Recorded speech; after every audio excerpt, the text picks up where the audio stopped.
Welcome to the 108 podcast, starring the drunk uncles of White Sox Twitter. He's at his ideal weight if he were 10 feet tall, beef loaf. Never holding but always partaking, not hungry but will eat, My Sock Summer. And your host, he's aged and smells like a sharp cheddar, Terezi E.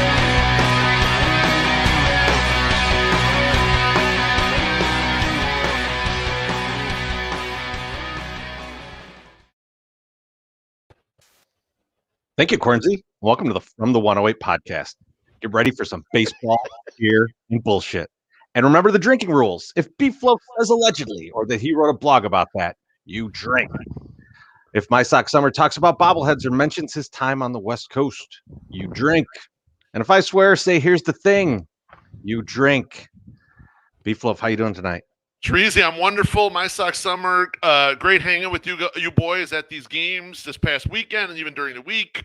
Didn't get to the game today. I am the least prepared for a show I've ever been.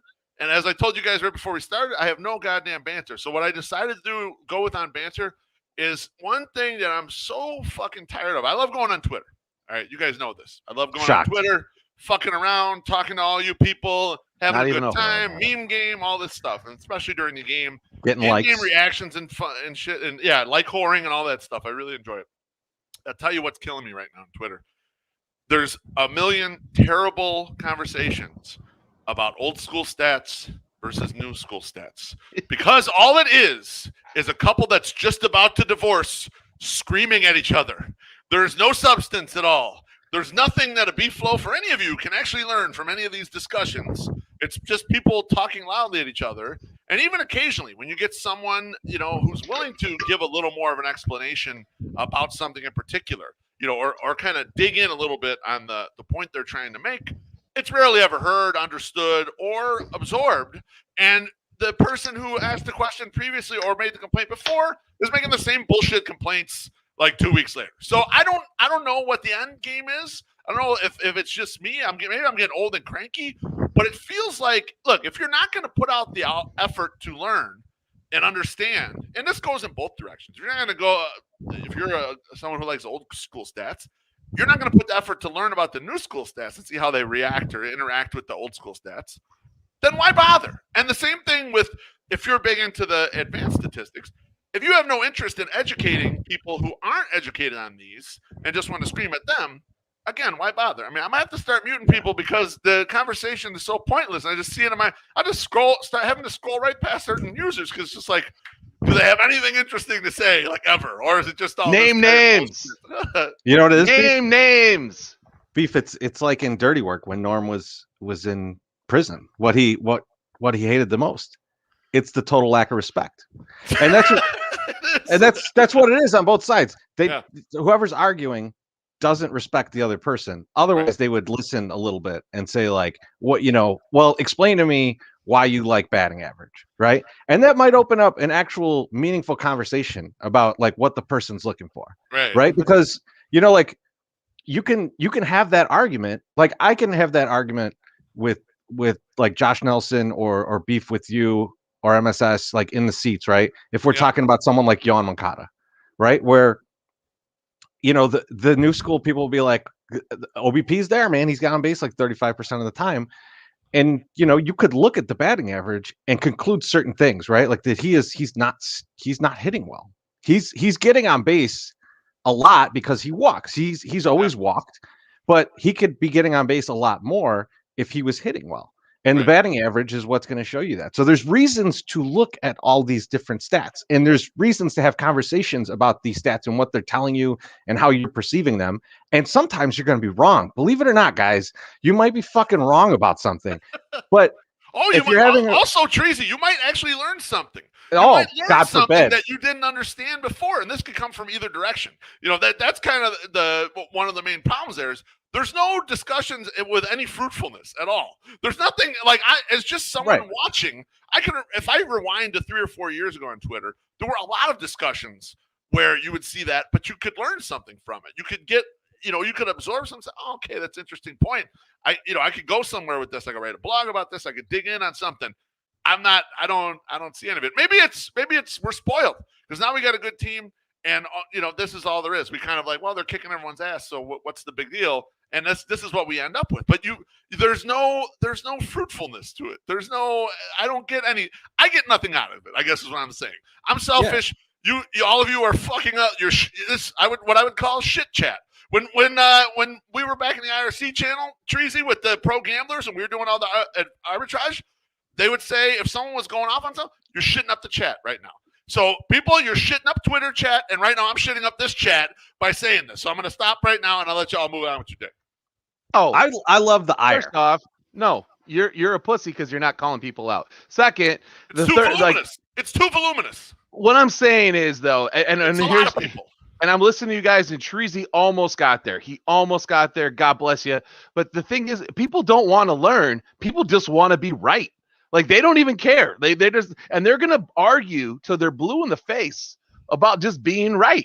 Like, and they'll give you any fucking excuse, anything they want to say just to show you that you're wrong or, whatever. Every time I get into like a really like kind of mean discussion, with somebody or talking or asking about different opinions or expressing a different opinion, the goalposts never stay in one location. They're moving. So it's like, once you get to the point, they're like, no, but no, in this case, it's this, not what we just discussed. So it's like, I have stopped, people might think that I just don't yell at people. And if you watched last week's Sunday Soak, that's not true.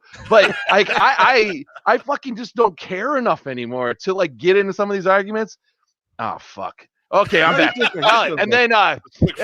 I also, it's like, it's not, I also don't understand numbers. So I'm definitely not getting involved in an argument about stats. Like, I get like what they mean, kind of the old school ones, the new school ones. You guys have to remind me what that means. Like I'm still down with OPP. I don't know what OPS, I don't OBS, BOS. I don't fucking, it's a lot of shit. BOS is my favorite stat. And it's just a weird thing. You're a BMF besides, Trees. And people like, you got it right too. I think, Loaf, is that if things are too good right now, people got to pick on something, right? You got to pick out something to be mad about. Like, I think Pino said it when Billy Hamilton was like up to bat and it hit a long drive, like foul ball or something. And then somebody said, do it again. And then people said, oh fuck, did I squeeze out again?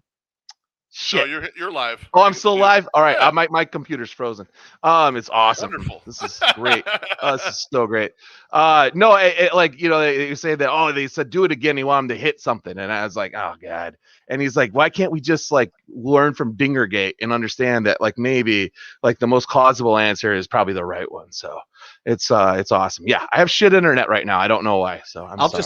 I'll just add one thing on to MSS's point. To be so I have a bad point. Did it phase out or did it just not make sense? I didn't understand it. But there was a lot of phase on it. I assumed it was just a Gary Newman song you were singing. No, Pino said the other night Billy Hamilton was up to bat, and the guy Billy Hamilton was not up to bat the other night. Not Billy Hamilton. God damn it. This is where I got lost. I was like, that's why you're lost. Yeah, a long time ago. Brian Goodwin was up to bat. I'm blaming Danny Perkins for all of this. Danny Perkins got this into my head and it's fucked me up. But no, Hamilton's up to bat. Not Hamilton. Yes. Not Hamilton. You know what? Good one I is don't down care. for that. This is the best banter I've ever had. You guys have tried to That's where it's save me. leading right here. You tried to save me, and I'm like, nope, I'm bringing it back. I don't give a fuck.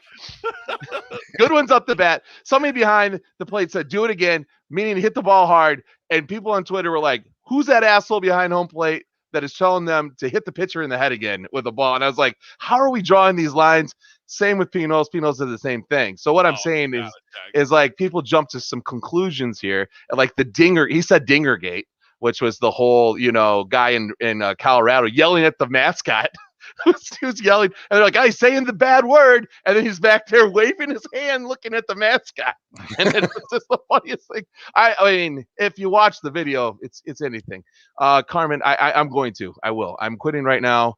I might just give up on my banter for tonight because I have some stuff, but we'll see. We'll see how it goes.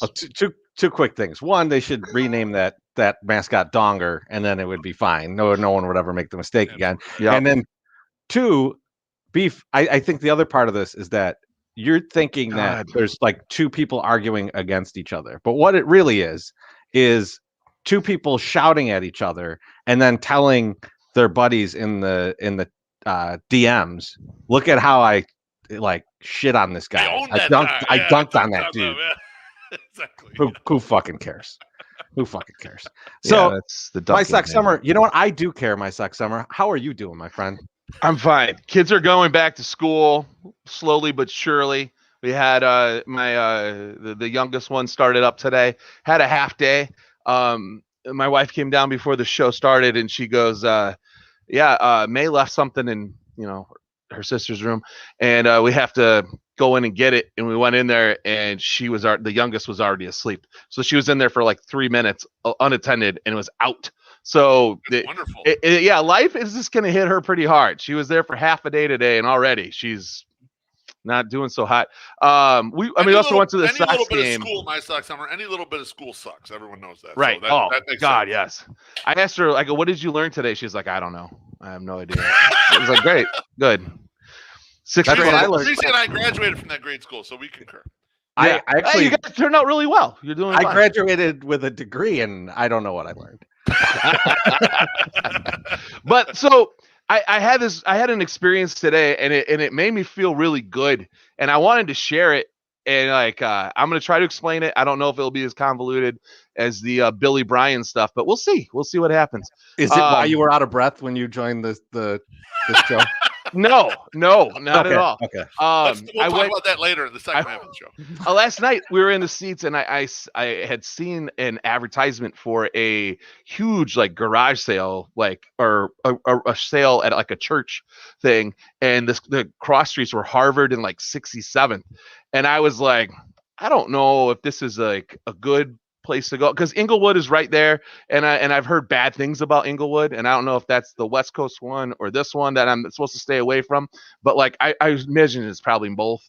But I asked Loaf, I'm like, dude, it's should I go down there? He's like, oh, you'll be fine. He's like, it's gonna be daytime, don't worry about it. And I'm not don't get me wrong, I go into some pretty interesting neighborhoods during the week, during the day, and I'm not at all freaked out by it.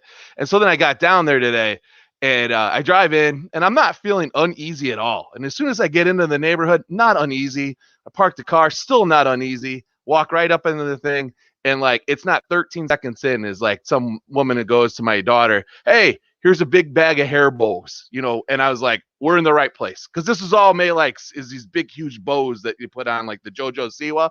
So she's like, you should take these. So she did. And then we went around, and it's an old school, fun, kind of stuff for a guy that does stuff that I do, right? It's just boxes that people have dropped off at the church. This is my donation. It's not really separated. So it's separated clothes, kitchen stuff, kind of. Untouched. And toys. Untouched. Right. No one has gone through it. Yeah. So there's good surprises and there's bad surprises, right? You don't know. I was looking through some stuff, and there's a half a box full of Hungry Jack. No one's buying that. Why is that even out there? Somebody should take that and probably throw that away. Reach into one box, got grandma's teeth. It's right? Okay, well, you don't know what you're going to find, right? A retainer that might fit. You know, you're not sure. I So don't like how they did this. I think you should have to buy the box. Just Yeah, the whole box. sight unseen. Unopened. Sealed box. You can So pick up What's and see how in the heavy it is. box? So I'm going through and I'm like the clothes were like, so it's like a folding table, like a long folding table, and it's stacked like 3 foot high. I'm like, I ain't going through any clothes because that's way too much effort for me. And like, I'm probably not going to find anything good. It don't matter. So then I keep moving around and we get over to the jewelry table, and the 2 women that were working the jewelry table just kept throwing stuff at my daughter. She's like, here, you need this. You like this? She's my daughter. Anything you ask her, if she likes it, absolutely take it. So we fill up like 3 bags full of Just stuff. like you. Yeah, I get You want to toys. take any junk people gonna give you too. Most of the time, I'll take it. And so I pack up like 3 bags. I got some vintage Tinker toys in there. I got good stuff. Lincoln Logs, made in USA Lincoln Logs, which I'm sure are worth a couple bucks. And I go up to the lady and I put all the stuff down, and the woman just looks at everything and she's like, $10. And I was like, you guys are, I go, what's the goal? And she's like, we're trying to raise money to resurface the gym floor. I go, here is $20 and you can keep that. All right, I'm back. You can keep the extra 10 and we're good to go. And that was just, it was just something like, I was just upset with myself that I was like, I'd fallen into this mind trap, which most people do when they come into like the south side of Chicago. Oh man, it's going to be really bad over in this area, or this is going to be bad. And not thinking that it's people. It's not anything but just people. And like everyone was so kind-hearted.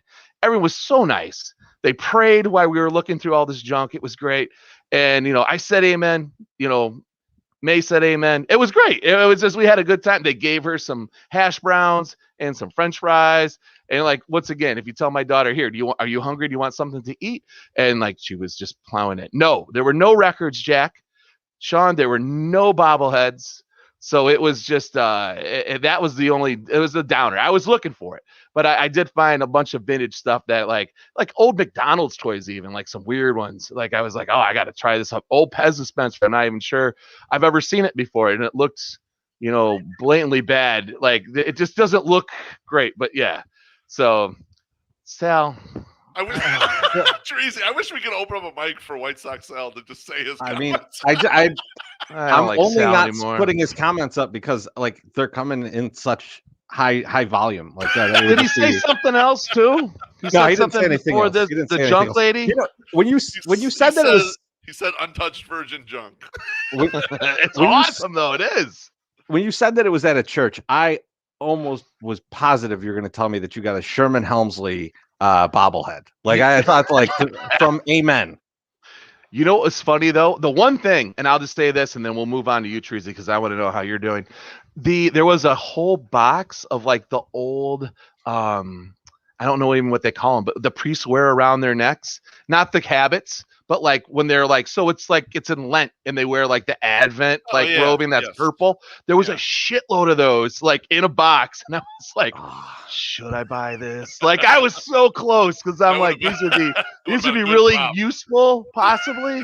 Like somebody could become the priest of the 108. The deacon. We could have the Pope. I'd be willing to be the Pope of you should the 108, the Papa. I think that would work. You have to get you the big hat. You got to get you the big penis I'm one. 100%.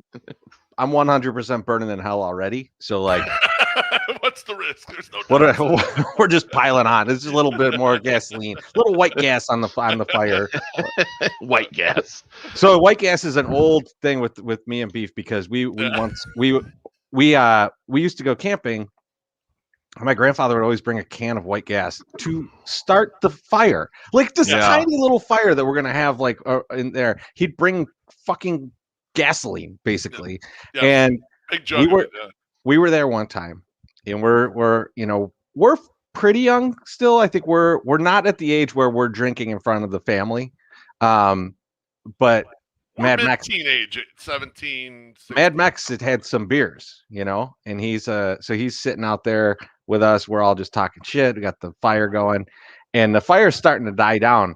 And this one dude goes, I'm gonna get some of this white gas and start it back up. And the dude takes like a solo cup, full of white gas and throws it into the fire. And we all like took a step back, you know. But what we didn't realize was that Mad Max had kind of fallen asleep in his seat, and the fire just washed over him and then back. And we were all just kind of like, "Whoa, what just happened?" He was completely fine. Like nothing happened to him. Like he's the fucking lead singer of Rammstein. Like it just like fire washes over the dude, and he just like wakes up like 5 minutes later. He's like, I'm gonna go to bed. Still had eyebrows and everything. Incredible. Absolutely. How are you doing, Chirizi? I'm doing good, man. I'm doing good. So I've got a couple two tree things real quick. I want to just say first of all, so I'm heading out of town this weekend. I'm gonna go visit the in-laws, and I think I might be able to sneak in an Orioles game. Ooh. And I was like, I wonder what I should, get when I'm at the Orioles game. And I was like, oh shit, I don't got to worry about that because my man Luke already wrote what I should go and drink. Yes, he did. So I'm already all hooked up for it. Beef, Yes. he wrote a blog about that. It was Not a good you. one too. I You wrote a enjoyed blog it. about I that. ingested So- it. I enjoyed it. Yeah. So hopefully, The juicy I can make- apricot beer. Go get one of them. hopefully I can make shit work out and I'll get up there. But so what I really wanted to talk about was something that I found very interesting, but then very enjoyable. So we're at Barren Plains practice the other night, playing some songs, and our buddy Garrick has just moved back from Pittsburgh back to Chicago, and he was filling in on drums, because we got no drummer right now, looking for a drummer. And so he's playing drums, and in between songs we're like just talking some shit. And our one guitarist starts playing some Billy Squier. And he's like, remember Billy Squier, man? He's like, and Garrick's like, dude, I just watched a thing about, or read a thing about him or something. And it was like, apparently Billy Squier, and like, I don't know a lot about Billy Squier. I remember him. I remember some of his tracks. But apparently, like, he was like on top of the world. And then he filmed this video for, I think it's like, Rock the Night or Rockin' Night or something like, and the video was so bad that it ruined his career. and so I was laughing about it. I was like, could you imagine? Like, I just kind of felt like they're overblowing this and like all this stuff. And so I'm at the game sitting with Beef on, I think this was Tuesday night. Yeah, right? it was on Tuesday night. Tuesday night. And a bunch of people in the section, people wearing 108 gear, and the guy right behind us wearing a 108 shirt, and we had been chatting a little bit with him. And I start telling Beef about it, and I pull up the video, and he's like, oh, and he names the video, and he's like, never listened to him after that. And like, and he's like, dude, he's like, people just abandoned this dude. Like his career just went to nothing. He's like, I had his tapes in my like stack of tapes, but I took out the liner so that people wouldn't know that I had Billy Squier tapes in here after that video. Man. That's how bad this video is. And What was the I'll song? put it up later. Just put up, just type in Billy Was it Squier Stroking? dance. No, Was it it's not. Stroking? It's not Stroking. No, because Oh. that's Stroke Me's a huge hit. Yeah. And so is Lonely as the Night. Like those are big hits. It's something else. But like if you just put in Billy Squier dance video, like this shit comes up right away. And you got to see it. It's unbelievable. And what I was laughing about was like he's doing this, right? And his managers are telling him this is fantastic. Like they saw this video that ruined his career and they were like, spot on. This is This is the art we're trying to make. This is what we've been looking for. This is the way to really catapult this thing. You're playing stadiums now. You'll be playing bars that no one's at very soon. It's weird that a video, especially in the 80s, that a video could tank a career like that. Especially a career that had been going, because there's so many shitty videos in the 80s, right? When videos Tons. were just coming along, like any video that Mick Jagger is in the 80s is horrendous. Beast of Burden, Dancing in the Street, or whatever, all the shit. That's the one with David Bowie, right? Beast of Burden's the one with what's her name? All horrible. Those are all horrible videos. Did nothing to his career. The Bowie Jagger video is like one of the worst videos of all time. And somehow that still catapulted them up. Billy Squier just ruined by one video. That's how fragile it is, man. Just that much, that little bit right there. But if we were rockers, right? Like, the Rolling Stones didn't know anything about making a video. They probably didn't even understand it. They were just like, bro, we know how to do drugs and bang chicks. That's all we can do. Like, we don't need to do any of this. So somebody else is coming in. They're like, hey, listen, this is some artsy fartsy guy. He just got out of the Art Institute at New York. Like, he knows how to work the video editing equipment. So he wrote together this script, and we want you guys to play this. Like, Jagger, you're good. Yeah, whatever. You're going to be smoking cigarettes, looking through a fucking window shade, and the light's going to come down on you, in a certain way. And then we're going to turn to purple, and then you're going to ash out the cigarette and then start doing the twists. Like, like this is like really like avant-garde, like off the wall, crazy bullshit, right? I would say the best person that like knew how to do videos back then was like, and it's bad, but Michael Jackson. Like he knew he knew how to sell those things. I don't know about that. I don't know about that. I will tell you that one of the videos that would never be made today is the Paul McCartney Michael Jackson video. Take a look at that. Take a look at that. Go give that a watch if you could find it. No, that is not. Say. Is that what it is? Yeah, I think it's say. That the is girl is mine. I think it's the girl is mine. Cancelable. Like, yeah. I guarantee. I haven't finished McCartney 3-2-1, but I'd love him to touch on that topic. Oh God. That should be an interview question. Listen, it's going to be very similar. There he is. Yes. Very similar to the Ice-T question. Like, why did you do that? And you'd be like, listen, if they put a big dump truck of money in front of your house, you'd fucking do anything. And that's probably why he did it. I think McCartney was trying to finagle back the rights to all the Beatles songs, right? Because Michael Jackson buy them. Yes. Yeah, they had to buddy up with him so he can get that back. What a horrible business move there. All right. Let's do a quick show poll here, guys. And I'm going to throw the question at you. You guys can go first. I'll go last. Ooh. This is your favorite gym class sport or game? Yes. I said activity, so I'm going to do sport and game. All right, sport and game. Activity's fine. Activity's fine. Don't retype anything. Just give me an answer. Whatever you do in gym class. My sex summer. I'm going first. I thought you said him first. I was gonna, but then you interrupted me, so you go first now. I'm sorry. Fucking kickball, easiest fucking thing to ever. Kickball is the best goddamn game, sport, anything you ever played. Most of the time, I don't know about you guys, but our field was not at our place, so we had to walk across the street over to the park, and we played kickball over there. Best fucking time. We would play it for a week, 1 year, during the year, and best one. Kickball. That's my choice. Ooh, that's a good one. It's not the best one though. It's clearly the best choice of anything you play in gym class is dodgeball. Because never in the rest of your life are you going to get to play a game so malicious and yet so fun.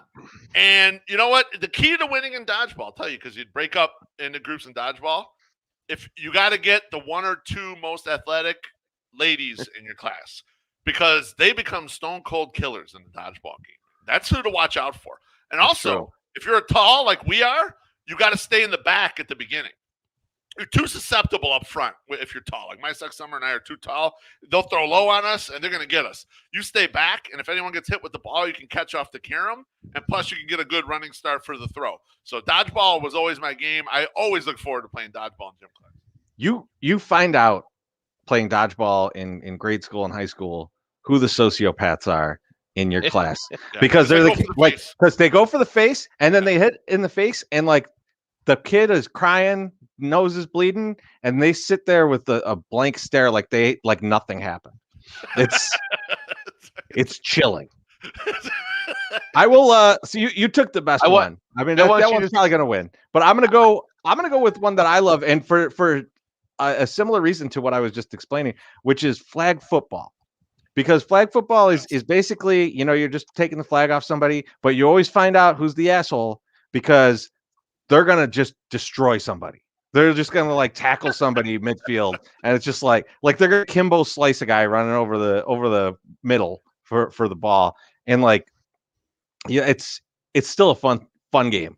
You need a little bit of terror to really appreciate flag football. So, those guys getting hit over the middle, you got to be a little scared so you could really enjoy it. It's like a roller coaster. Absolutely. But now, what was the game? While my Sox Summer was getting the poll up there, what was the game we played on the little scooters? There was always like a little scooter game. Like you sit on the scooters. What the hell was that? Oh yeah, that's what I was gonna go I with couldn't remember initially. the name of it though. But they stopped. We used to have a cage ball, and we were Okay. on the scooter, and it would be they called it like cage ball hockey or something. I don't know. Yeah, But they okay. had there was like 6 like where you like underneath the basket where you'd run into the brick wall where the cushions were, and that would be the goal.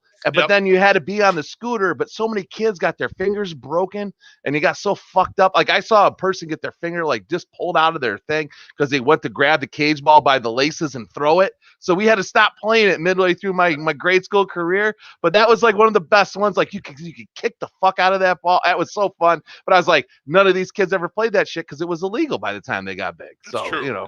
Yep. Yeah. It was gone. So I had to go with that. So that's what we played. I also liked floor hockey. Like those were fun days. Floor hockey hockey was fun. was The fun, only other one I had was Don't Whiz on the Electric Fence. That was a favorite in my class. Hockey wasn't really big in our community, but if you had the one kid who was good at floor hockey on your team, then you could run that shit, man. And in my class, I think my class name was Rocco Pasole. I don't know if you remember Rocco. You remember Rocco? I do remember Rocco. I see him every once in a while in the neighborhood. He's still somewhere around here, but he could really play floor hockey. So if you got him on your team, you're good, man. You're gonna kick everybody's ass. I'd love to find out that he's still playing floor hockey. He's still Wilson CC playing floor hockey every Thursday night or something like that. Smoking cigarettes in between periods. The Olympics are bringing floor hockey in? Oh, who do we got from the U.S.? Oh, shit, it's Rocco. That's absolutely right. I got a different question for you fellas. What are you drinking? Oh yeah. Beef, what are you drinking, buddy? I'm using the little fridge Adair today, and I'm drinking the Goose Island Sox Ale. Ooh, Favorite. that is delicious. My Sox Summer said the Goose Island Sox Ale tastes fresh forever. And I actually It does. agree with that. It does. Yes. It continues tasting fresh forever and ever. And so I'm going to try to knock back a 6-pack. I started the show with an Ex Coast IPA just to get some delicious IPA flavors in my mouth. And now we're going to go with the Golden Ale. I love it. What are you drinking there, My Sox Summer? I'm drinking the 312 Shandy. Oh, Hell yeah. That's delicious. a good one. Like I got that, and I got some regular 312 in there, and then if things get crazy, we'll see. I got the pineapple lemonade natter days. So if you guys have not tried that, those are good. you need to try it because anything with pineapple makes it better. Like anything that you add pineapple makes it better. So just try it. Yeah, those were a pleasant treat you brought by. Both of those. I mean, both of those are great summer deliciousness. And Sal, I was going to tweet and I forgot. I learned in college many years ago, beer before hard, you're in the yard. So I did not, or like it's beer before liquor, never sicker. There's 2 different ones that I learned. I could not go from drinking 6 beers at the game today to then turn around and start drinking Jack Daniels. Like I just couldn't do it tonight. So call me a pussy, whatever. I don't care. I got to stick with the beer tonight. So I am sorry, Sal. Next time. Could not handle it. His internet would crash if he had the whiskey tonight. The whiskey would get him and his internet connection. Roxy, I appreciate you tuning in tonight, but I hate Oktoberfest beer. I posted the blog about it. Feel free to read it. It's just I don't like the Marzen style. No, I don't like it. Guys, I'm gonna make the trifecta here. We got an all goose show tonight. Hey, The next ghost. Did you I gotta finally pick them up from your brother or what? He brought it because it was the Field of Dreams game. I drove it over. The non-electricity, non-internet day for Beef was this Field of Dreams day. So he brought over some delicious Next Coast and some delicious Sox Golden Ale. I haven't got to the Sox Golden Ale yet. I'm still working through the Next Coast because it's you shouldn't have a lot of these, but I'm gonna. No. All right. I respect your game. Beef, I feel like you want to talk to us about something. I do want to talk to you about something. Not so much you two, but the listening audience. Subscribe to our YouTube channel. If you're watching us on the live stream right now and haven't subscribed, make sure you tickle the undercarriage of the subscribe button and get on board. If you're listening on the podcast feed and have never enjoyed the eroticism that is the YouTube version of this show, just come to youtube.com/FromThe108 and hit the subscribe button. The current goal is 1,000 subscribers. but we're trying to get up from there. So once we get to 1,000, we're going to keep going. But we want you to subscribe to the YouTube channel. This is where we're putting out a lot of content. We're going to put out a lot more. So get your ass in there. We're not going to stop Absolutely. asking for subscribers after we hit 1,000. I thought that was the goal. No, I'm sorry. we I keep thought we were pushing going to stop. I'm never going to ask. I'm never going to stop asking for anything. I'm going to keep asking people Keep for asking. things. Always ask. Constantly. I'm going to show up at people's houses and ask them to do things. Like subscribe or buy merch. Like I'm not going to. Yeah. I'm not going to kidnap anybody or anything. Legend. I don't think. All right. Or what? Oh, what are you going to do there? no. I'm waiting for you to jump in. Or Oh, I was going to say, or my sex summer could pay some bills. yes, or buy a car. So I went to the game today, just a little slow, getting my notes together. So guess what? Pop quiz time. Name that sponsor. Big supporters of all things White Sox. They sell cars, and they are not Jagoffs, as you can see on the graphic there. What's your guess? Damn right. Mazda of Orland Park. Motherfucking Mazda of Orland Park. Them guys down there off 159th. They have a ton of new and certified used cars vehicles available to choose from. You know that car you see in the concourse at Sox Park, and I think it actually got moved out to the outside and then back in. So I think it's back in now. Yep, that's a 2021 Mazda CX-3 SP. Was donated by Mazda of Orland Park to the White Sox charity. Like us 108ers, they like watching the Sox donating money to good causes and tipping back a few brews. And I don't know what they're dominating, but I'm sure they're good at it. Does that sound like a guy you want to borrow a car from? Absolutely. Of course it fucking does. So give them a follow over at Zoom Nation and check out their worldwide webpage, MazdaofOrlandPark.com. They are a Carfax top-rated dealer and take advantage of that $500 discount for Sox fans. Fuck off, Cub fans. Mazda of Orland 8910 West 159th Street, Orland Park, 708-444-3200. Zoom. Yes. Love it. Was driving the Mazda around today. Feeling really good. Beautiful. Nice ride. The air conditioning was way up. It's humid, man. It is humid out there. So fucking hot today. There's no question. So I saw this comment really quick. I just want to get to this real quick. And so what's funny about this is, like, there's a lot of things you got to read it for the people listening. Oh yeah. So it says, is there a RedTube account to like or follow from KFits? And so the funny thing about that is that, there's a lot of things that we talk about and then we don't ever do, or we just, or we do something differently or whatever. But one of my ideas back in the day was that we were going to release the Sunday Soak only on Pornhub. Yeah, I remember that. It's just gonna be a Pornhub show. We never did that. We stuck with YouTube and Periscope, but and it made it without it. I mean, surprisingly, we were able to. I feel like it could have been bigger, at least thicker, if we would have done it there. We would have upped our female subscribers, I think, possibly. I don't think it would have. No, I think it would have. I kind of doubt it, but I do want to talk about something different, though, guys. I want to talk a little bit about some baseball. Some baseball talk. You guys ready for some baseball talk? Let's do it. Hell yes. All right. So we haven't talked about this on the show yet. We talked a little bit about this in the Sunday Soak, but the Field Dreams game. Mm-hmm. I want to just get your kind of initial reaction, thoughts, and really, was it a success? Was it what they thought it was going to be? What are the feelings on this game? I'll start with you, my Suck Summer. I feel like you're ready to erupt tonight. Give me something on this one. I wanted to talk about it, and I wanted to talk about how everyone that I've talked to that went to it, initially I was like, this is going to be fun. It's going to be a great time. But that the My Sack Summer does not like festivals. And to me, this seemed like one of the biggest festivals that was probably going to happen. It's going to be bad parking, bad this, bad that. But everyone I have talked to has sounded off about how great it was and how it was such a magical moment. And it was, I was talking to our buddy Tim today in the 108, and I said, it's like going to see your favorite band at the Metro. You have a tenth of a fifth of the audience, that you normally would have. And you're in this cornfield. So it's got to be awesome. It's got to be awesome to see any type of a professional athlete like play. We talked about that in the soak. You could like watching like the Bulls like dominate the Pistons on your home floor, your high school home gym would have been awesome too, because like just how much energy and all that shit would bring. But yeah, everyone that I talked to said it was a rousing success. Anything I've heard from the Sox people, they said it was so awesome. It was done correctly. The only thing that I saw was, we talked about in the soak briefly was that, they're not they were marketing an old movie to young kids. And just tonight, like my cousin, my nephew just had come through, and we were talking on the FaceTime, and he just watched Field of Dreams with his dad, and he never would have watched that without that game.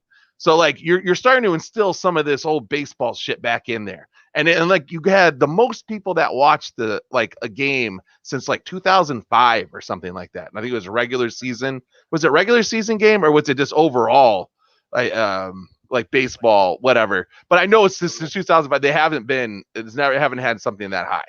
So people are interested in it and people want to see more of it. So I think it was a great success.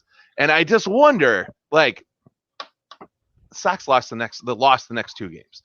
And so like this game didn't mean any more than those for the series. They lost the series.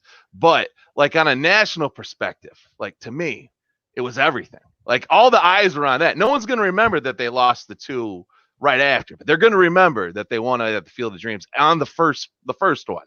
The first in spectacular fashion. Yes, you had all the shit that you wanted in a game. You had the highs and the lows and the valleys, and you're up and you're down and all that. And plus, I guess it was hot as hell. So like, you were really starving for it. So no, I was not a naysayer. I didn't think $400 was like all that great of a price, but I didn't think it was that bad. Like I can understand that, but that's where the rubber meets the road, though. On what you were saying earlier. Well, but it did for my father. My dad definitely. He was like, I don't know about that. But I don't think like it's a special experience and something that you can't. It most certainly is a special experience. Never going to be able to replicate something like that. Yeah, you can't recreate that. But that's where I question people telling you, "Oh, it was great," because if you spent $400 on something, you would not be wanting to tell people it wasn't great. And we heard some other reports from there that they were running out of concessions, that it was incredibly fucking hot, that it was total bench seating, so you didn't really even have like a regular seat.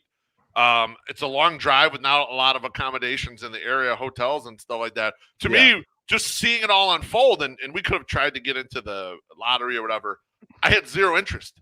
I must be at the age where that looks totally uncomfortable and inconvenient for me to go watch in person, so I have no interest in it. But as a TV product, I thought it was terrific, save for the 2 innings of weird shit with Kevin Costner. And I'm not anti-Kevin Costner. I enjoyed a Kevin Costner interview on Tim Ferriss's podcast a couple years back. It's not like he's uninteresting. It's just I don't know if he was hammered or high or whatever the fuck was going on, but he was bad, and I didn't want to listen to him anymore. I didn't know what the fuck he was talking about. Yeah, exactly, right? I mean, what he was just yammering on about random bullshit, I kind of think there's two parts to this. Part number one is having like a standalone game that all the baseball world can watch. And they set it up that way, right? It was day games or there were no starts until like 9 o'clock. So that window with that 6 o'clock start was absolutely just that game. And then I read this in Joe Sheehan's newsletter, and he's right about it. It's a rare time where baseball gets Fox to promote a fucking game like a football game. They promoted that like a football. It felt like Sunday Night Football to me. It felt like you got to, and Sunday Night Football does it right. They build it all up. So it's like, you got to stay and watch that game. You've been watching football all fucking day, and you're tired, and you might be a little drunk, but it's like, you're going to stick with it. You got to stay with Al Michaels and Chris Collinsworth because you got to see what's going to happen in this game. Right. Baseball doesn't do any of that ever. Baseball is content to be a fucking afterthought when it comes to these types of things, which is ridiculous. Like, they should find a path to have standalone games like that more often. It doesn't have to be in a cornfield, and it most certainly doesn't have to be in that cornfield again. And then the other part is, I like the idea of putting, and we've talked about this a couple times since the game happened, I like the idea of putting a makeshift baseball stadium fucking anywhere, right? And I don't know what it costs to do that, but they wedged that motherfucker in there and put 8,000 people or whatever. And if you could get people to pay $400, a shot, go for it, baby. And fill 8,000 people. but put on a good TV production from an exotic locale and get people to watch it because holy shit, this is a standalone game. It's at the Grand Canyon and there's no fence and there's a home run line. And if Eli goes back too far, all right, he's not coming back off the IL. I was thinking about it from that perspective. I was thinking, what other places could you put one of these games that would be ridiculous? How about on the casino floor at the Wynn and have the red AstroTurf, like the red carpet there, that you can get down like that? How about Venice Beach, right where on the ocean, where Billy Hoyle and Sidney Dean defeated Eddie the King Farouk and Duck Johnson? Wouldn't that be a great spot to just fucking put a baseball stadium right there in the beach and have a TV production there? What about Yellowstone Park? A couple three of them geysers behind there. Niagara Falls. You could put, I don't know, Canadian or American side, but you'd have the, kind of the great scenery. If they're going to do this again, do it in a way in which it's hyped up like a goddamn Sunday Night Football game. And don't make it the exact same novelty. Like reusing the Field of Dreams is going to be, no one's going to care. No one's going to give a shit if they go back there. I'm with you. That they can go back there. It's got to be a long time from now. They're going back next year. I know they're going to. It's a bad idea. But let me ask you guys a question. Let me ask you guys a question about this because I was thinking about this. If the game had not been as good as it was, if there wasn't as high scoring as it was, would this have been the success that it was? And I'll say it this way. If this was such a success, if this was such a great idea, if this worked so well, why wouldn't you just do your all-star game like this every year, right? Like go to some location and do that. And it's because the games, because the game blows. The games would suck, right? And so that's my problem going forward with this thing. It's not. What is not? It's not. That's not the reason that you would not do your all-star game there. The all-star game is a three-pronger. Right? It's to get to a local stadium and dump a bunch of money into that area. That place in Iowa, there's nothing to dump into. Like, and you're not giving back to any owner or any team. Like that is the all-star game is a reward. It doesn't have to be Iowa, my sex summer. It could be a Negro League stadium in one of the cities that already has a team. Like, and you can do it that way, right? Okay, but I'm just saying would be different, but still, it would be different in the sense that it would be a different place, but the problem is like the game's got to be good. And I think the problem that I see with baseball doing this moving forward is they're going to want to get the most popular teams, and the most popular teams aren't always that good, right? Like if this would have been Cubs Cards this year, who the fuck would have watched that? Yeah. Like Cubs and Cardinals fans would have watched it. I probably would have watched like 2 innings and been like, Jesus, I don't want to hear more about Kevin Costner or watch more of this game. I'm gonna tune out. Like I would do something else. That's what Sunday Night Football does. They flex the better games to those games. So you're going to have to line it up where it's the top-notch teams and teams. It's going to get away. It's kind of the way Sunday Night Football broke from Monday Night Football, right? Monday Night Football started leaning on the stupid model that ESPN uses, where it's all Yankees and Red Sox and shit. Most of the nation doesn't give a fuck about them teams if they're not world beaters. So what you've got to make sure you do is get good teams. That's what Sunday Night Football, NBC sweeped them and said, we're going to make a big brand here, and we're going to steal Al Michaels, and we're going to put the best fucking game of the week in this spot. And if the baseball did that, if they did a standalone, even if they did that shit once a month, it would help put baseball more on the map. I'm looking forward to that big game. That's a big game, and right. If you get a little cooperation from the teams, you can get some pitching matchups lined up real nicely for those. You get the appropriate off days lined up in there, and you can get some heavyweight pitching matchups in those spots against good teams. I agree with you, Treasy. I think one of the most important parts was that the teams were really good, and it was a good game. Yeah, and what I said in the soak on Sunday, I still stick to if you're going to do this, is last year's World Series matchup you do in the season, because you could flex those games in. You could figure that out. You could even do a 2-game series, right? Like depending on what you're doing, or just do a full series somewhere, right? Like if you could, like, because the stadium in this case had 8,000 people, right? Like, so the teams weren't as down with this, right? But like you could find a stadium that's going to hold 15,000, 20,000 people that you can, like as we were talking about, like some of the old Negro League ones that they're rebuilding, and some of these other things some of these other stadiums that just exist in these smaller areas. You could have a team go, okay, well we're gonna use this place, and we're gonna we're going to charge $200 for this game, and it's going to be awesome, and they'll make as much as they would from a regular home game. So I don't think it's going to be. I don't think it's like it right now. It feels like sacrificing a home game because you went to a place that holds 8,000 people, right? But you don't have to do that every time. Now, do you think, as an additional layer to this, if you're going to do this, it's got to be Joe Buck, or it's got to be a big guy who's doing the announcing, correct?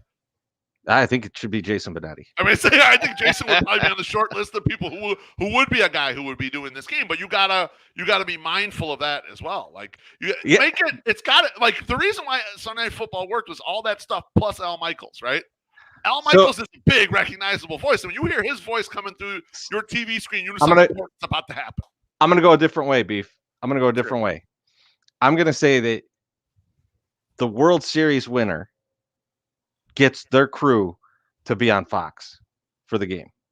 Their home crew. Because you know why? Because like the home crew is like this, they're homers, man. And they're rooting for their team.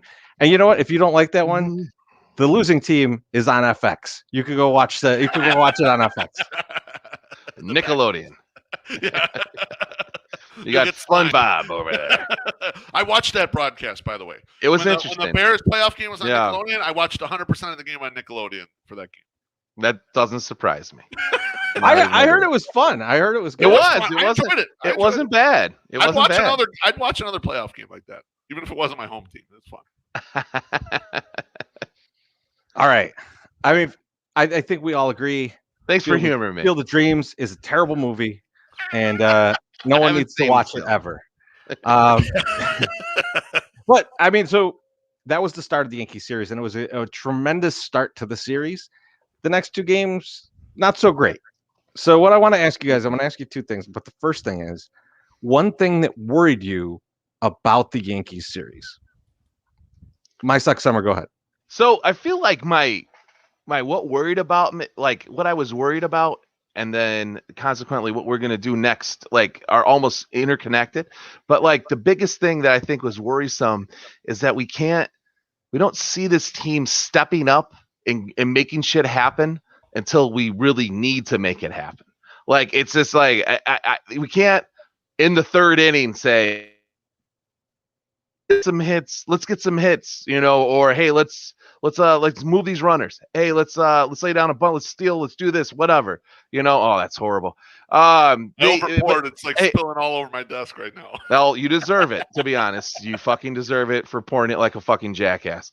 But seriously, like the thing that I think the biggest thing is that the team seems to drop off, get disinterested for some reason, and not be able to connect and make shit fucking happen. And that's like probably the hardest thing, to watch, because you're like, just fucking, it's the big cat gif out there. Just fucking figure it out, just do something and do it right. Like, what are you doing? And we were talking about this. I don't know what day it was because we drank so much this week. I was like, you have these big fucking claws and you don't know how to fucking kill the bunny. You have these big fucking huge guys that hit the fucking shit out of the ball, and you can't figure out how to get a goddamn base hit with no outs in the fucking third with two people on. It's just like, do it. Like, somebody needs to make this happen. So we've been getting lucky, I think, so far with people stepping up. Next guy up, and now that is kind of gone away because we have our actual rotation in there, and they're not there yet. So that was probably the biggest thing that I saw that was very worrisome to me. Beef, what are you worried about, man? You know what? I'm not as worried about. We had the bullpen guys have some issues. I wasn't that worried about it. Those are one-off. That shit happens. And like my stock summer said, we kind of took a while to get going. But when we did get going, I always felt like we had opportunities at the end of those games to win. And even in the Saturday night game, Jose Abreu tying the game up in the ninth inning, we were going nuts. I mean, we all felt like the White Sox come back and win this game right now. So I'm not worried so much about that stuff. What I'm worried about is the thing that has buoyed this team the entire way through all the injuries, protected their bullpen's lousy performance early on. I'm worried about how our starting pitching is reacting to when they're facing a top-notch team, especially a top-notch offensive team like the Yankees here. Just this series, we had Lynn, Cease, and Giolito go. Combined, the three starters in the three games went 14 innings only, and almost a 6 ERA across the group. And they all got to 100 pitches. And Giolito only finished 4 innings. The other two guys finished 5. But the problem here is they're getting worn down too quickly against a strong offense like that. An offense that's going to foul the ball off, an offense that's going to take a lot of pitches. I mean, even in the Cease start, he didn't allow a walk, but he rendered 103 pitches in 5 innings. I mean, these are the types of teams that really wear you down, and you've got to be more efficient with those pitches, because as happy as we are about the White Sox getting Craig Kimbrell and him extending the bullpen, they're not going to be able to handle 5 games like that, in 5 days or 6 days, where the starters go 4 or 5 innings and the bullpen's just going to get rocked over that period. We haven't seen too much Michael Kopech on back-to-back days.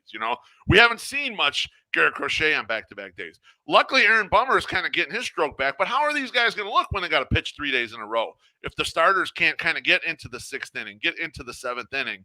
And so my biggest concern, and I'll be looking out for it this weekend as well with the Rays, the Rays tend to strike out a lot, so they'll use a lot of pitches on you too, kind of like similar to the Yankees.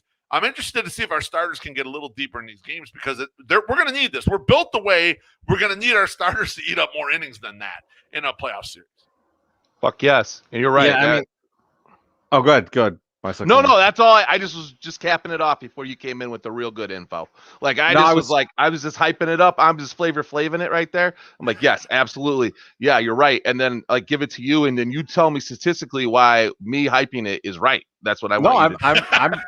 I'm doing the same thing as you, my Sox Summer, because I'm just going to pile on top of that, because that's the thing that I'm worried about. It is similar beef is when they face a lineup without soft spots. How do they handle that? And like you saw it the other day, I think it was the catcher made like 5 of the 27 outs and should have been 6. And because they couldn't get these other guys out. And so like if there's a team that doesn't have, 3 or 4 guys that just suck, they're not pitching as well against those teams. And I mean, obviously you shouldn't pitch as well against those teams, but it seems like a lot of times that they're relying on this kind of dead ass end of an order to get through some of these innings. Right. And so I think that worries me a little bit.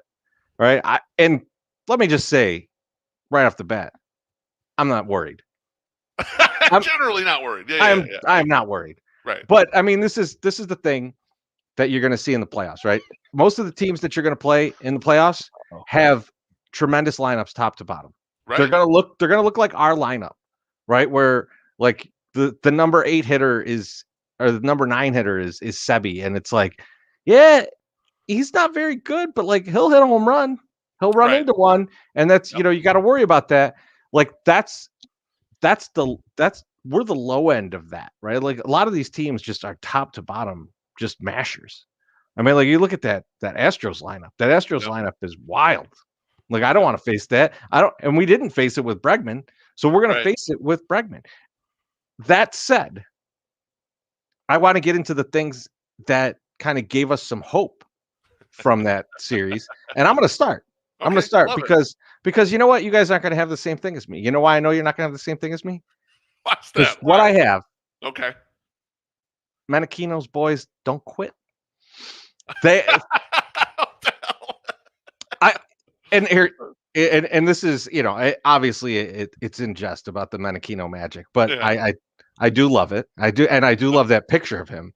That picture is, I mean, I might get that tattooed on my ass, like next to my Roy Orbison. That's right. But really, what I'm talking about here is that like. This team is starting to hit, and you're starting to see guys perform. If Eloy had played all season, goddamn, the 74 would have came in. Like I have no doubt. Yeah. But like Abreu's hitting, like Timmy's having some good games here and there that are exciting. Guys are coming around. Luis Robert looks good. Like all these guys are doing well. And if Makata could start catching fire. Beef, I think you said it in the spaces the other day. What if he just like lights up the playoffs, right? Like, he certainly could, right? You're looking at like I go to the game now and I'm watching this and I'm just sitting there going like, we're in every game. Yeah. We're just absolutely in every game. We could be down 7-0, and I will probably pull out my phone to see what the live line is, to see if I could donk $50 to turn into like 350, right? Exactly. Yes. Like that's how confident I've become in these bats, and like Yeah. I really feel like we're always in the game, and I really feel like you've got across your bullpen, you've got competent enough guys that we're never just throwing it away. Right, Mitch Moreland is not pitching for us. All right, we're not putting in the position player because down 7, there's still a chance. There's hope. So, Yeah, exactly. So I think that's the thing that like encouraged me about the series with the Yankees. The Yankees are no joke, man, and their bullpen is no joke. And you go out there and you stay in all these games. You win the Field of Dreams game, come from behind. Now, obviously, we didn't face Chapman, we didn't face Cole, but at the same time, you keep hitting as the game goes on. You keep making any mistake that a team makes, you're jumping on. And that's important because you play a team like the Twins or something, and it's mistake after mistake after mistake, and you win the game eventually. Yeah, you get used to it, right? Because they give you so many opportunities to win it. Yep. But a team like the Yankees, a team like Oakland, you're going to get a couple mistakes in there, and you got to take advantage of them. And they're doing it, and they're doing exactly what you want them to do in those situations. And I think we talked to one Daniel Palka, over time, and then we've heard him in interviews. And like the one thing that he always, kind of talked about with his struggles was like, you get one pitch in an at bat that's hittable in the major leagues, and he was fouling him off and missing him and things like that. And like that was what he kind of harped on, is like, this is why this has gone poorly, right? And so absolutely. The Sox hitters are not missing on those, right? Especially late in the game. And that's important, man. I mean, like today, I didn't get to watch much of the game, but they did score a run in the 9th inning, right? They were down, they scored a run in the 9th inning. That's what you're looking for. You want that out of these teams that are going to go far. And so I that encourages me about the team. Beef, how about you, man?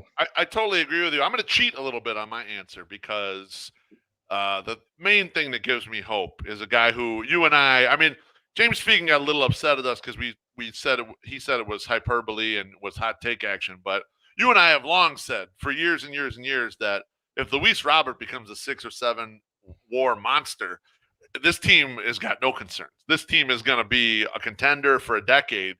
And he's the one who has me encouraged. Getting back in the swing of things. He hasn't done anything in 3 months.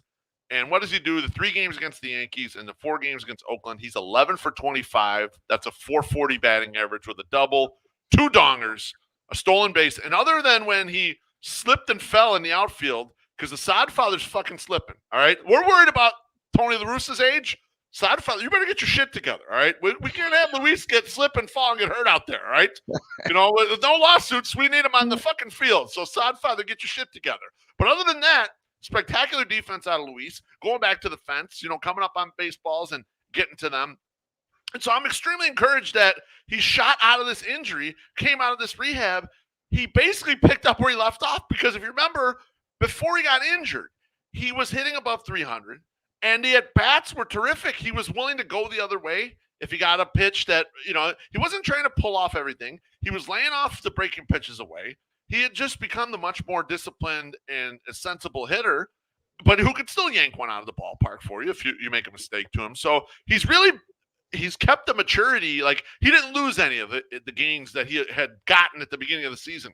They're just accelerating now. And so I'm super excited for Luis Robert and what's going to come. Excited for 2022 if there's baseball and beyond, but especially excited for this coming into this playoff. I'm so bummed that MSS is not on right now, like that he's missing, because you used the terms pull off and yank in that, and it's probably what he's doing right now. It's very possible. If he comes back out of breath, we're gonna know.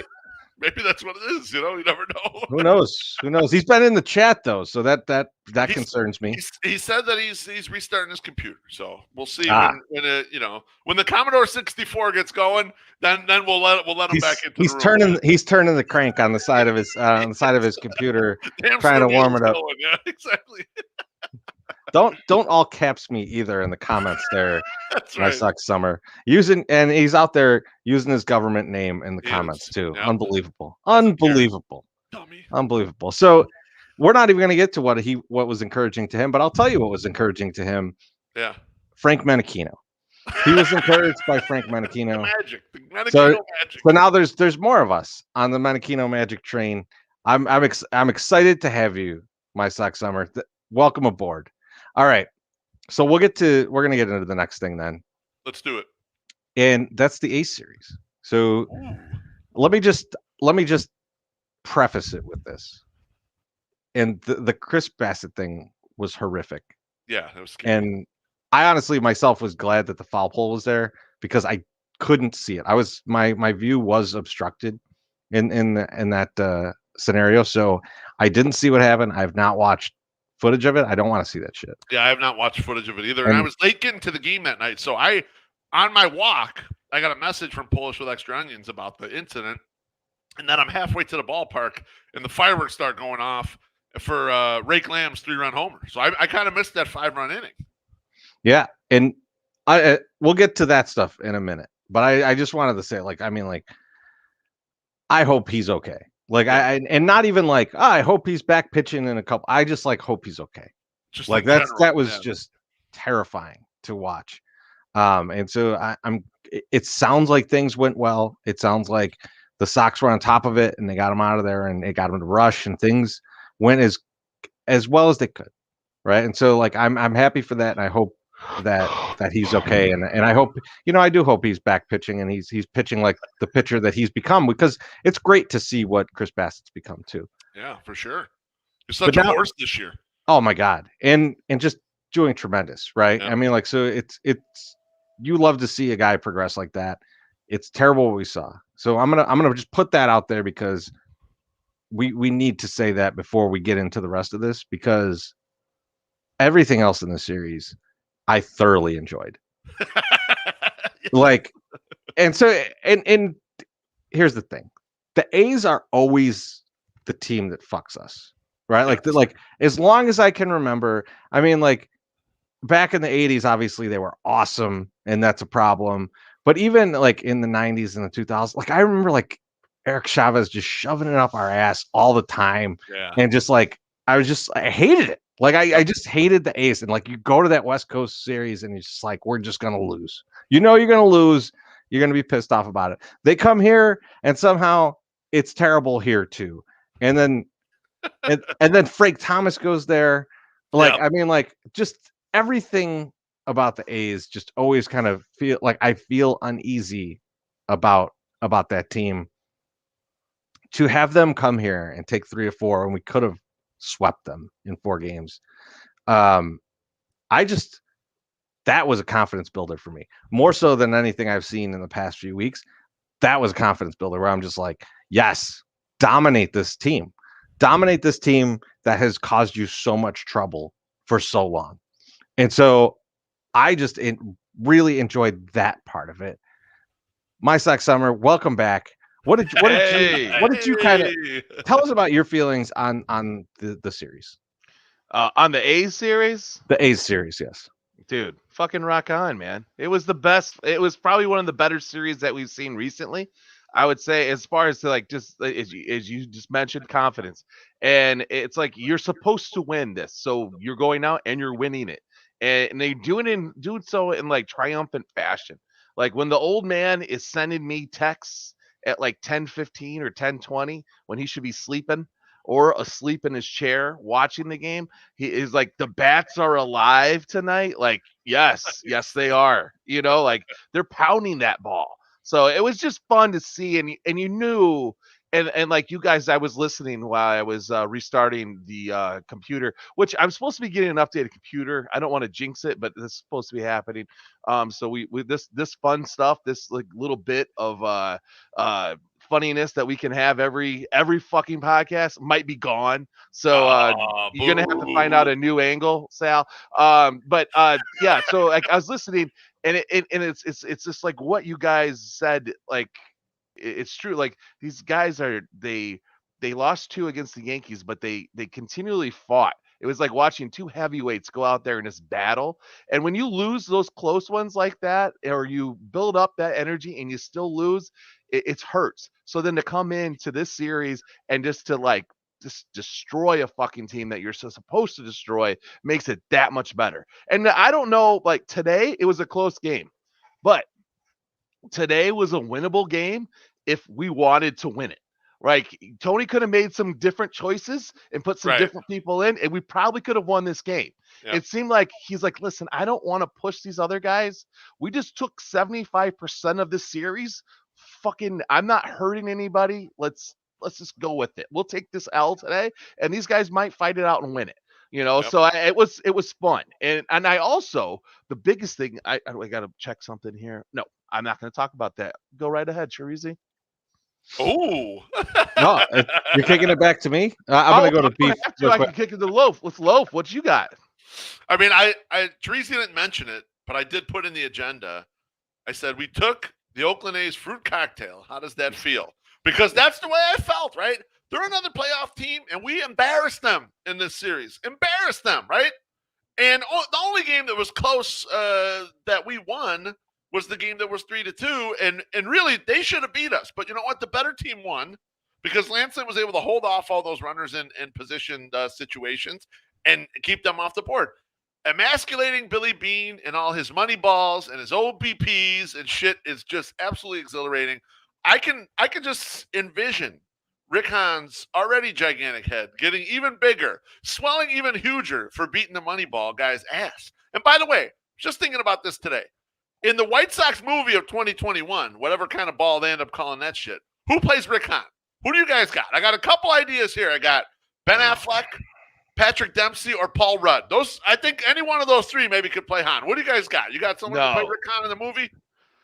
Jeremy Piven. Like, that's the first right in my head. Like, Jeremy Piven is Rick Hahn. Yep, 100%. No, nope. Squirrely. Nope, I want him. And you know who I want for Brooks Boyer? Who? I forgot. I just had it. I'll remember it. I'll remember it in a minute. Hold on. Thanks for bringing that up. Beef on Entourage. Who's the guy that plays E? His manager. You remember this dude? No. Like that's the Eric. guy that Eric. Yeah. Because his manager, like he grew up with him, but he's like the manager in the show. Like that's who I would put as Rick Hahn. Now, he doesn't look exactly like him, but I just feel like it would be a good fit. Yeah, I was going to say, it doesn't have to be... Does it have to be a character from Entourage? Well, I mean, you think about it this way. You think Billy Beane... Billy Beane don't look like Brad Pitt. No, he looks nothing like Brad Pitt. Get the fuck out of here. I guess they're both tall, but who gives a fuck? I mean, they don't look Kevin Connolly. Thank you, Luke Taylor. Kevin Connolly is the guy I was talking about. Mailman Jack says, Idris Elba as Rick Hahn. Why not? Down on that. I mean, that's who's got to play Kenny. No. Samuel L. Jackson plays Kenny. And then and then Tony La Russa is played by Abe Vigoda. I don't give a shit if Abe Vigoda's alive or not. We'll CGI his ass in there. That's the manager of this ball club, right? I love it. But it was fun. It was a lot of fun. I mean, as My Stock Summer said, it's a ton of fun when it's another supposed good team comes in there and you just whoop their ass, you know? And I was never worried in any of them fucking games. I mean, I wasn't at the game today where they lost, but I had no concerns in any of them games that they're going to lose. I'm like, we're going to get up on these motherfuckers. And I think maybe it's because even the game that was close, they had something called Paul Blackburn starting pitching for the A's, and I'm like, I don't know what that is, so I feel a lot of confidence right now.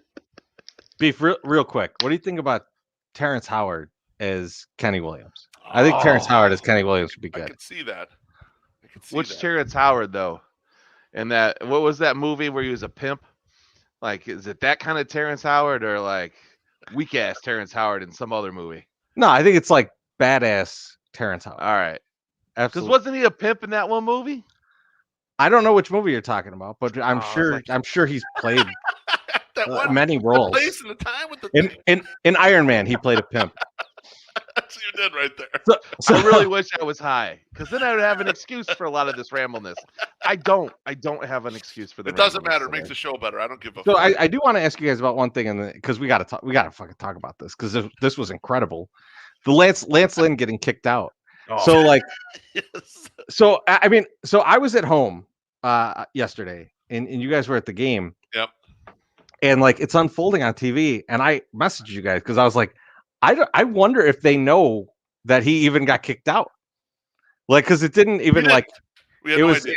it's only like you had to be right by the dugout to see it, you know. So the whole thing unfolding, and I think you guys have probably seen video by now, It's hilarious. like him just throwing the belt out. But what I did hear, and I think this is pretty widely known, is that like he was already coming out of the game.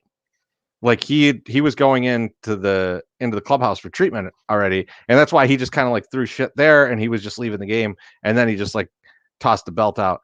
And he says he's fine. He says you know, I think he said something like, "I'll see you in 5 days." But my question to you guys is, and this is to my Sock Summers point earlier about like we're not trying to wear these guys out, we're not trying to get guys hurt. You know, if Rodon is really fake injured, which I feel like he probably is, and he's probably coming off soon, and Raylo's been pitching okay, we'll see how he pitches, you know, this weekend. He pitches Sunday, I think. Right? Do you put Lynn on the IL and just have him miss like a start or 2 starts? Like Lynn is your number 1 starter in the playoffs, right? Like he's your guy out of the gate. Yep. Like, do you just get him that rest? Like if there's something, like even something minor with him. This is the king in this kind of lead in your division. Like, Right. do you just say like, Lance, take 10 days off? I don't know. I are you saying that he's hurt because he had that reaction, or are you just saying that the pitching performance is? I'm saying is indicative of him he's being hurt because he was leaving the game at that point to get treatment in the clubhouse. Yeah, he mentioned it. He said he needed to go get treatment, and then he also further said, you know, as a starter, you're only feeling really good about 5 starts during the year. There's always something that's bothering you a little bit. Yeah. So he's just talking about the normal aches and pains, but Teresa's right. He did mention he was going to get something worked on.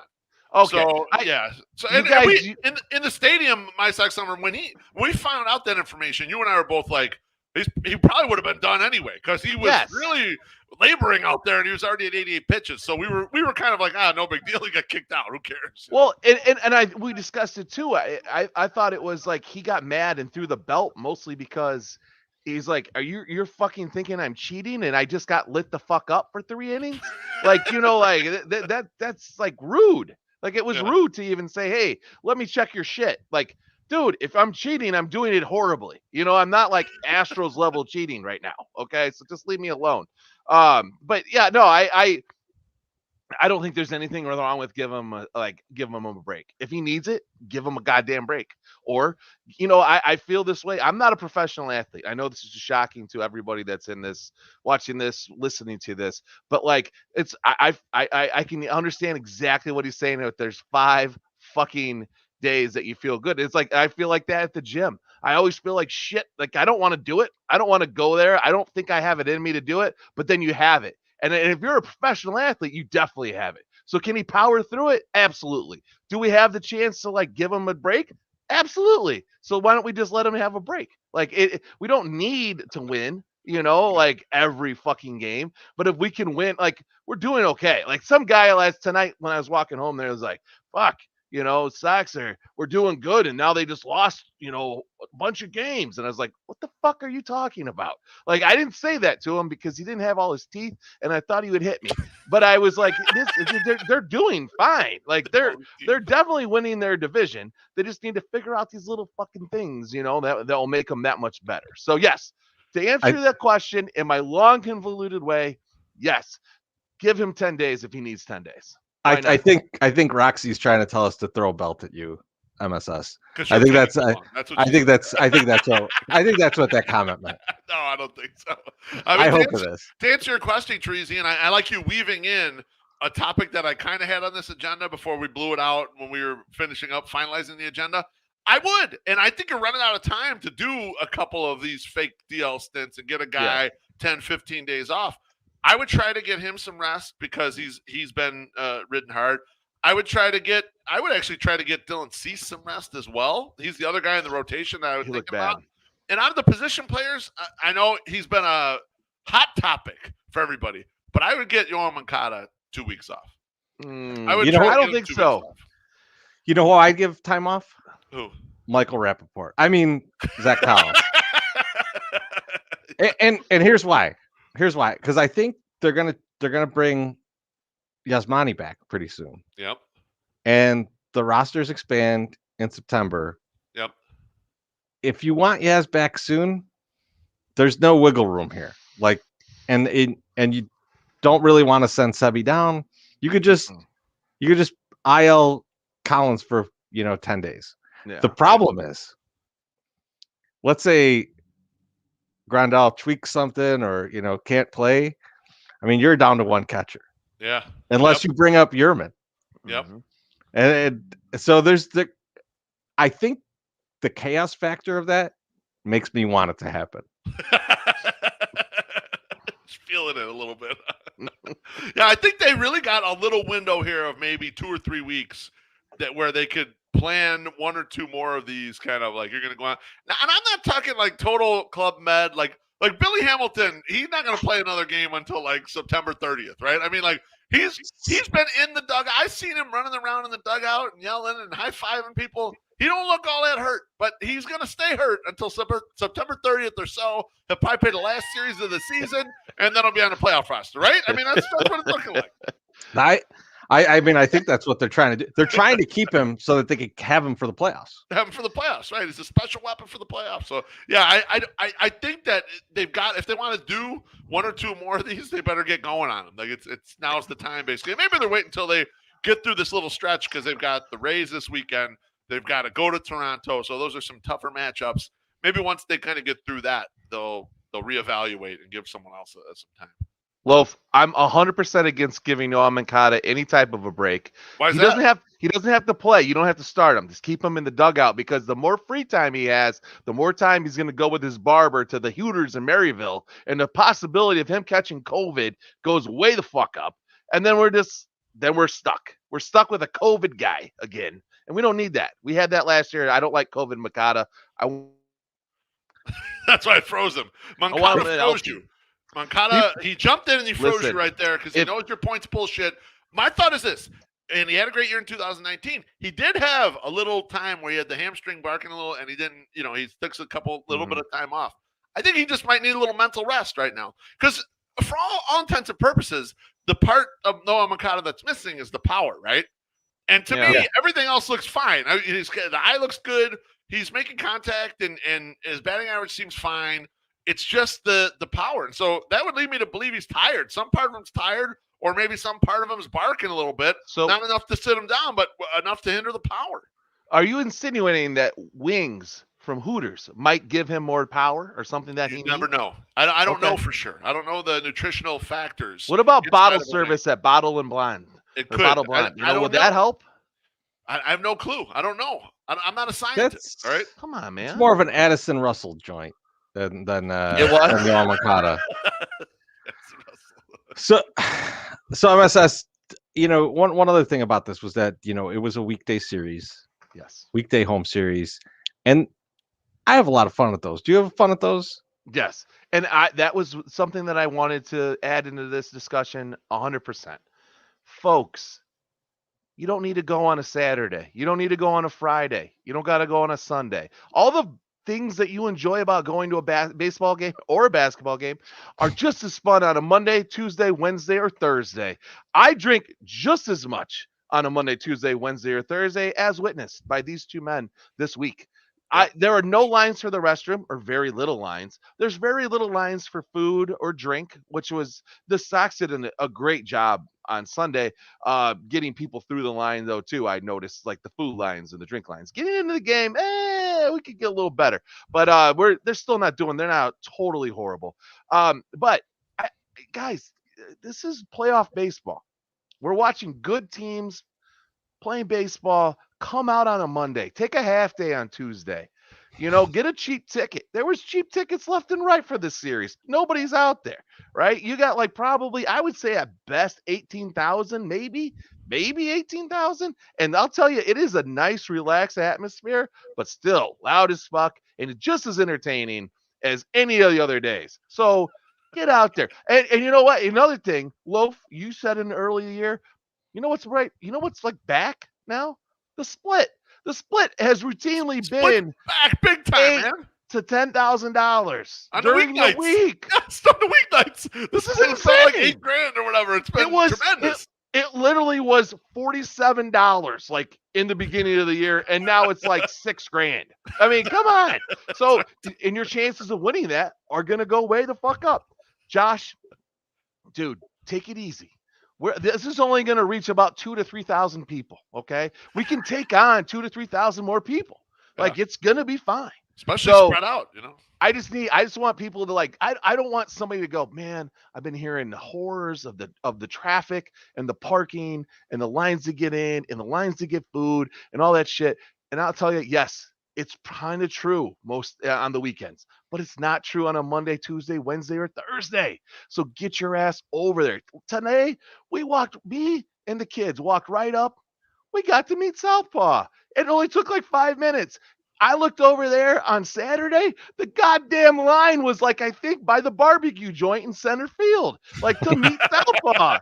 Like it was ridiculous. The guy's, it's just a person in a furry suit, folks. Like, it's not that big of a deal. But today, you could have met him in 5 minutes. I was so happy. The girls were so happy. It was just, I mean, if we weren't drenched in sweat or they weren't drenched in my sweat, it would have been more fun. But it was just like, it was just a great, great fucking day today. How do you know? They might be used to that. They might enjoy being drenched in your sweat. No, Dad, drench us in your sweat again. We love it so much. You'll appreciate this, Loaf. We had to switch the car seats because for drop-off procedure at the Catholic school, you want to be closer to the curb, right? You don't want her getting out and getting hit by some fucking mom who's not really paying attention and texting and just like murders my child. Talking about my wife like that, okay? I'm not talking about your wife particularly. There's other ones, but no. No, so we're doing that, and unfortunately, the backseat of our car, like it's really hard to get the seatbelt over the shoulder seatbelt into the clicker, especially if you have a booster seat. So, my oldest is like really struggling, and it's not her fault. This morning, she's like, Dad, you're really sweaty. You're getting me sweaty. I'm getting Dad, like, move. Like, he's worried about going to school. He's like, Dad, don't get your sweat on me. The third time, I'm a sweaty kid. The third time I had to latch her in today, she's like, Dad, are you still sweaty? Are you still sweaty? I'm like, Jesus Christ, I'm over 300 pounds. Yes, I'm sweaty. It is fucking, like, humidity is 97%. I'm sweaty. Yes, it's going to be this, like, for a while. I go, you're going to have to get used to this, or you're going to have to figure the fuck out. Figure it out. And I'm almost big cat gifter. Like, fucking figure it out. Like, you're gonna have to worry. I'm like, because like what she's trying to do is like, use two hands to do it. And I'm like, can't. You gotta just trust that it's going in the right spot. Yeah. Like, that's how he made you. You just trust that it's going in the right spot, So, whatever. Hello. Good Lord. These things. Good Lord. I respect that right there. Hey, K-Feds, you get your ass back to Chicago and you come and you try to get I'm gonna put you in that car seat and then see how you can do it. See, well, I'm gonna get right across you. He'll fit in there. He'll fit in there. There's no question about that. My Sock Summer, I need a favor from you, man. Why don't you pay some bills? Don't put up the graphic. Oh, you put up the graphic. Hey, so guess what? Last week I teased it and I said, "Oh, we're gonna have some tie-dyes." Oh yeah. So here they are. Here's the tie-dyes right back here. I got 4 right here. They're mostly women's, like medium and large shirts, and I got some tank tops. I gave one to Josh Nelson, and he hasn't worn it. But here's a nice little one. I am going to put these up tomorrow because when my kids go to school and I have time, I can put shit up on there. Now, here's another one. These are all hand dyed in my backyard. I still have a red stain in my yard from this. That's all right. It'll go away at some point, and I hope it's not toxic and killing my grass. But here are some fancy ones. This is a bullseye one. It's pretty sweet. Now, go up there, check that out tomorrow. Limited quantity, obviously, ship same day. Open up my fucking doored it or came home from the game today. There's 3 fucking big, huge boxes sitting out in front of my house. One box was from FOCO, which is a bunch of Carlos Rodon no-hitter bobbleheads. But the other box was this brand new on fucking Little Friday koozies, motherfuckers. Look at those bitches. All right. Fuck Now, yeah, baby. This is a great koozie. This is just like the other koozies we've made before. It's a neoprene pot, like a premium koozie with the new Little Friday logo. And if you don't know what Little Friday is, you're fucking living it right now. We're in Little Friday. This is Little Friday. This is Little Friday. You're And this damn is, right. you know, like if there's a 4-game series that starts on a Thursday, always we're like, well, we're getting fucked up on Little Friday. And here we are getting fucked up on Little Friday. So anyway, these will be available in the store starting tomorrow too. Add them to any order. They're a great little thing to give away. People fucking love them. So buy them while you can, because they fucked up the order possibly, or there's another box coming. I don't know. But right now I have limited quantities. So check them out. Little Friday neoprene koozies with the 108 on the other side. So you can tell everybody who you like. All right. Back to you. All right. Go Fellas. to our website, FromThe108.com. Click on the merch ad in the upper right-hand corner, blah, blah, blah. It's fucking... You know where to go. You know where to go to get our merch. Don't yada yada that stuff. That's I do. You know what a lot of times I do, though, to get the link? I always just Google From the 108 store. You know, I don't even know what it is. It's From the 108 store. It's a big cartel all up in there somewhere. Doesn't know our links. From the 108 store. Hey, I don't know how to get there, but I know how to sell it. That's you know what? all I'm going to tell you something. I'm going to I'm going to bring the pooter back. I'm going to pooter you every single one of these until you get all the shit right. The email, the addresses, the URLs, all that shit. All right. I don't know what it is. I would definitely going to get pootered. The boss showed up. The boss showed up today. You're fucked, MSS. Who's the boss? Step into his office. Oh, all right. there was a pooter. All right. So pooter. Yeah, I feel like we haven't done this in a while, so we're gonna do a draft. We haven't. We're gonna do a draft, and this draft it could go a lot of different ways. It's a very deep draft, and like it's just really gonna be what are your favorites of this, because this is a draft of school movies. This just has to be about school in some respect. As kids are going back to school, gonna give us all the flu and COVID and all the things that they tend to give us. Yep. And so I'm looking forward to it, actually. School movies draft. MSS had no notes coming in, so I'm gonna let him go last. Absolutely. Just to give the listeners an idea, I send around an agenda. Generally it's me. About 90% of the time it's me. And then we, debate what we want to have in there. We do different iterations of it. So there were a few different versions of this thing.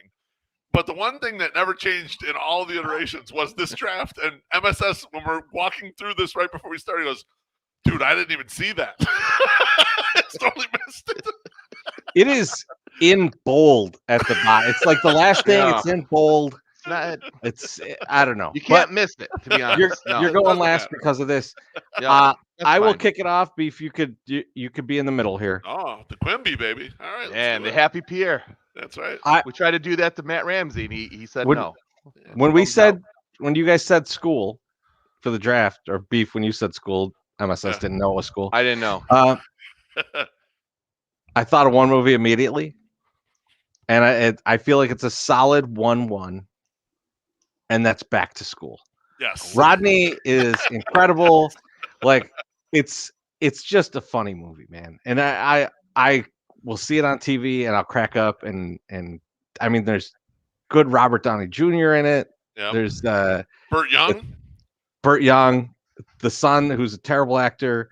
But then the guy from Karate Kid is the bad guy again. The villain. I forget his real name. I'm blanking on it. But awesome thing. All the teachers are incredible in it. Is Sam Kinison is one of the teachers, and then I'm trying to think who the dean is, because his name is Dean Martin, but he's also a famous actor. Oh, and the villain, the guy who plays Chaz, is William Zabka. William Zabka, yes, thank you. That's right. But yeah, just I mean, Kurt Vonnegut's in it all around. That's right. Awesome movie all around. Kurt Vonnegut is in that movie. He's in the movie. Yes, absolutely. And who's the band who's playing? Oingo Boingo. Oingo Boingo's playing in the little Because house it's party Danny or Elfman, whatever. which is crazy Yeah. because Danny Elfman's on like every soundtrack now. Like he's doing the scores He's of the movies Simpsons now. guy. But he's Yeah. the band when Thornton Mellon's in the hot tub with Bubbles. The commenters are saying his Ned nieces. Beatty is the dean. Ned Beatty is the dean. But yes, that is correct. Thank you. Great movie. Absolutely great movie. It was 1-1 on my list too, so fuck you for picking that. I'm very upset that you chose that right now. Hey, Man, I can't wait to know. I want to see it's a your great 1-2. Come on, let's see it. Well, here it comes. Here it comes. Let's Beef, see it. you're up. Well, you know what? I'm not going to go with my 1-2 because I think I can get it on the turn back. But I'm going to go with a seminal movie for a certain genre, a little more recent genre, and it's starring some comedic superstars. But materially, the movie is built around Will Ferrell, and I'm going to go with the movie Old School. That's a good one. Oh yeah, that is a great one. Yeah, that wasn't going to last too long. I felt I had to go Old School there because I just didn't think I was going to get it kind of further along. It's not my number 2. It's actually my number 3. But terrific movie. It's a bunch of older guys acting like idiots, creating a frat. Luke Wilson, Vince Vaughn, Craig Kilborn is a huge asshole in that movie. Oh my God, Jeremy Piven, who My Sox Summer wants to play Rick Hahn in the White Sox movie. He's actually the dean, bitch. Dean Wormser, right? Is that Yeah. Dean Wormser? Cheese. Yeah, cheese. Yeah. Cheese. Yeah. If Hey, you've never Jack. seen, Shut up. never seen Old School, definitely check it. Yeah, you're my boy, Blue. That's right. Yeah, K-Fizz. You're my boy. Joseph Blue Pulaski That's right. and Great Wheezy. film. Great piece Wheezy, of- tremendous in that as well. Fine piece of cinema right there. He's one of the sons from from Me, Myself, and Irene. Irene. K-Fizz. Not a school movie, but a Yeah, good I got movie. out. There you go, Carmen. I was just gonna say the same thing. I was gonna be like, "Didn't we throw you in a dumpster?" Yeah, I got out. I'm Rick Hahn now. Hey, we'll put him in a really cool sweater vest. It'll be fine. It'll just look just like No him. Don't worry about it. Don't worry about it. My Sox Summer, you got All the right. turnaround, man. Did you come up with 2 note movies? The time, 1 hour, 36 minutes, and 20 seconds in. This is when My Sox Summer wins the entire draft with his turnaround picks. First pick, fucking American Pie. What the fuck? How do you guys let that even fall from the fucking 1 of 1? I'm thinking, oh, it's gone. It's gone. Wasn't even on my list, but Not Oh, on my, go not off, on my King. list. Neither one of yours twos was on my list either. So, hey, there you Back go. to School wasn't on your list. No, it was not on my list. There were way better Let's see movies about if the school. comments does anything because the comments exploded our 2 picks, Treasy. So let's see if the comments do anything Yeah. for American Pie. I'll wait. I'll watch. I see Okay. nothing. Yeah, All right. If they don't, it's too goaty. if That's they why. don't, then they're wrong. You It's know, that's all I have to say. I'm typing American in Pie. I'm typing in High School Musical now. Are we good? Take it. Go ahead. You can have that one. I'll give it to you. No, go- American Pie, first one. I mean, my God. The American Pie was the rebirth of all of the funny teen comedy movies. They had gone away. They were gone. There was like nothing there. It was a vapid wasteland of nothing funny. And then American Pie came around and made us laugh again and had some really sweet titties. So I was gonna go with that one. I'm taking American Pie number 1. Second, all-time classic. Probably the best fucking movie about school, maybe more so than American Pie. Ferris Bueller's Day Off. My God. How does this fall to the 4th pick of the draft? I don't understand. Ferris Bueller's Day Off is the best school movie. There was not a weekend that went by in college that this with another movie wasn't on WGN when I'm hungover as fuck watching it and just play out in front of my eyes. I love this movie. It is probably one of my favorite movies. It is the greatest quotable movie, especially it's so choice. Everything about this goddamn movie is the best. Let me So, say something real Gotta quick. go with it. No thanks.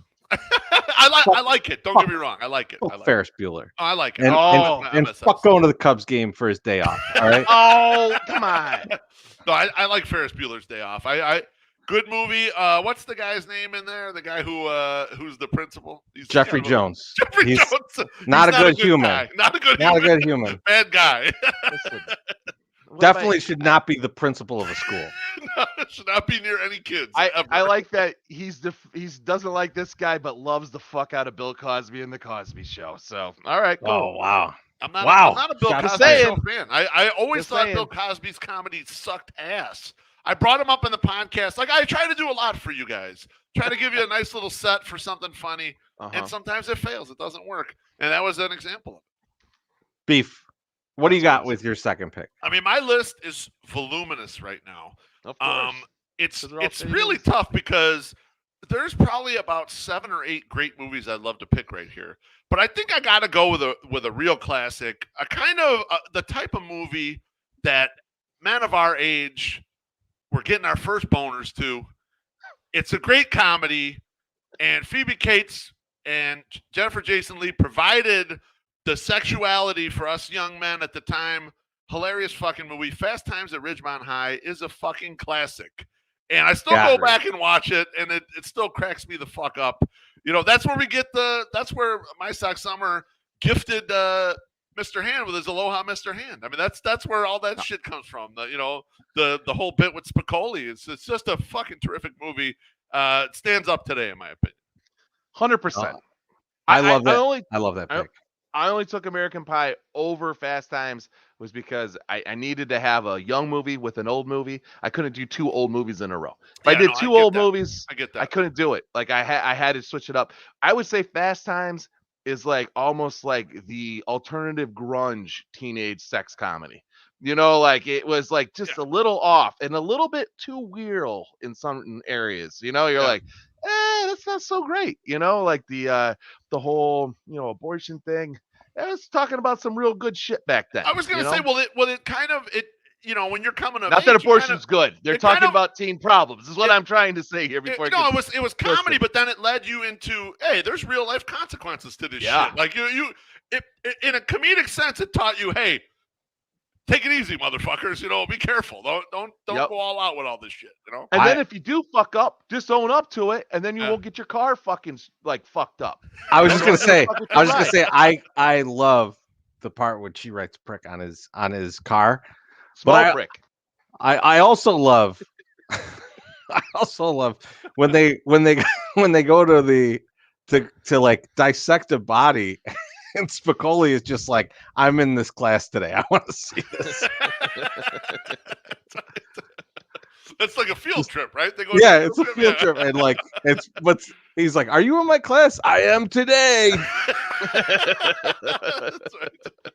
So I'm going to go with this movie. This movie is, I've always loved it. I think there's a lot of great lines in it. And it's a lot of, I mean, this is a bunch of people that like, we're supposed to all become huge actors. They didn't quite all. Judd Nelson definitely didn't get there.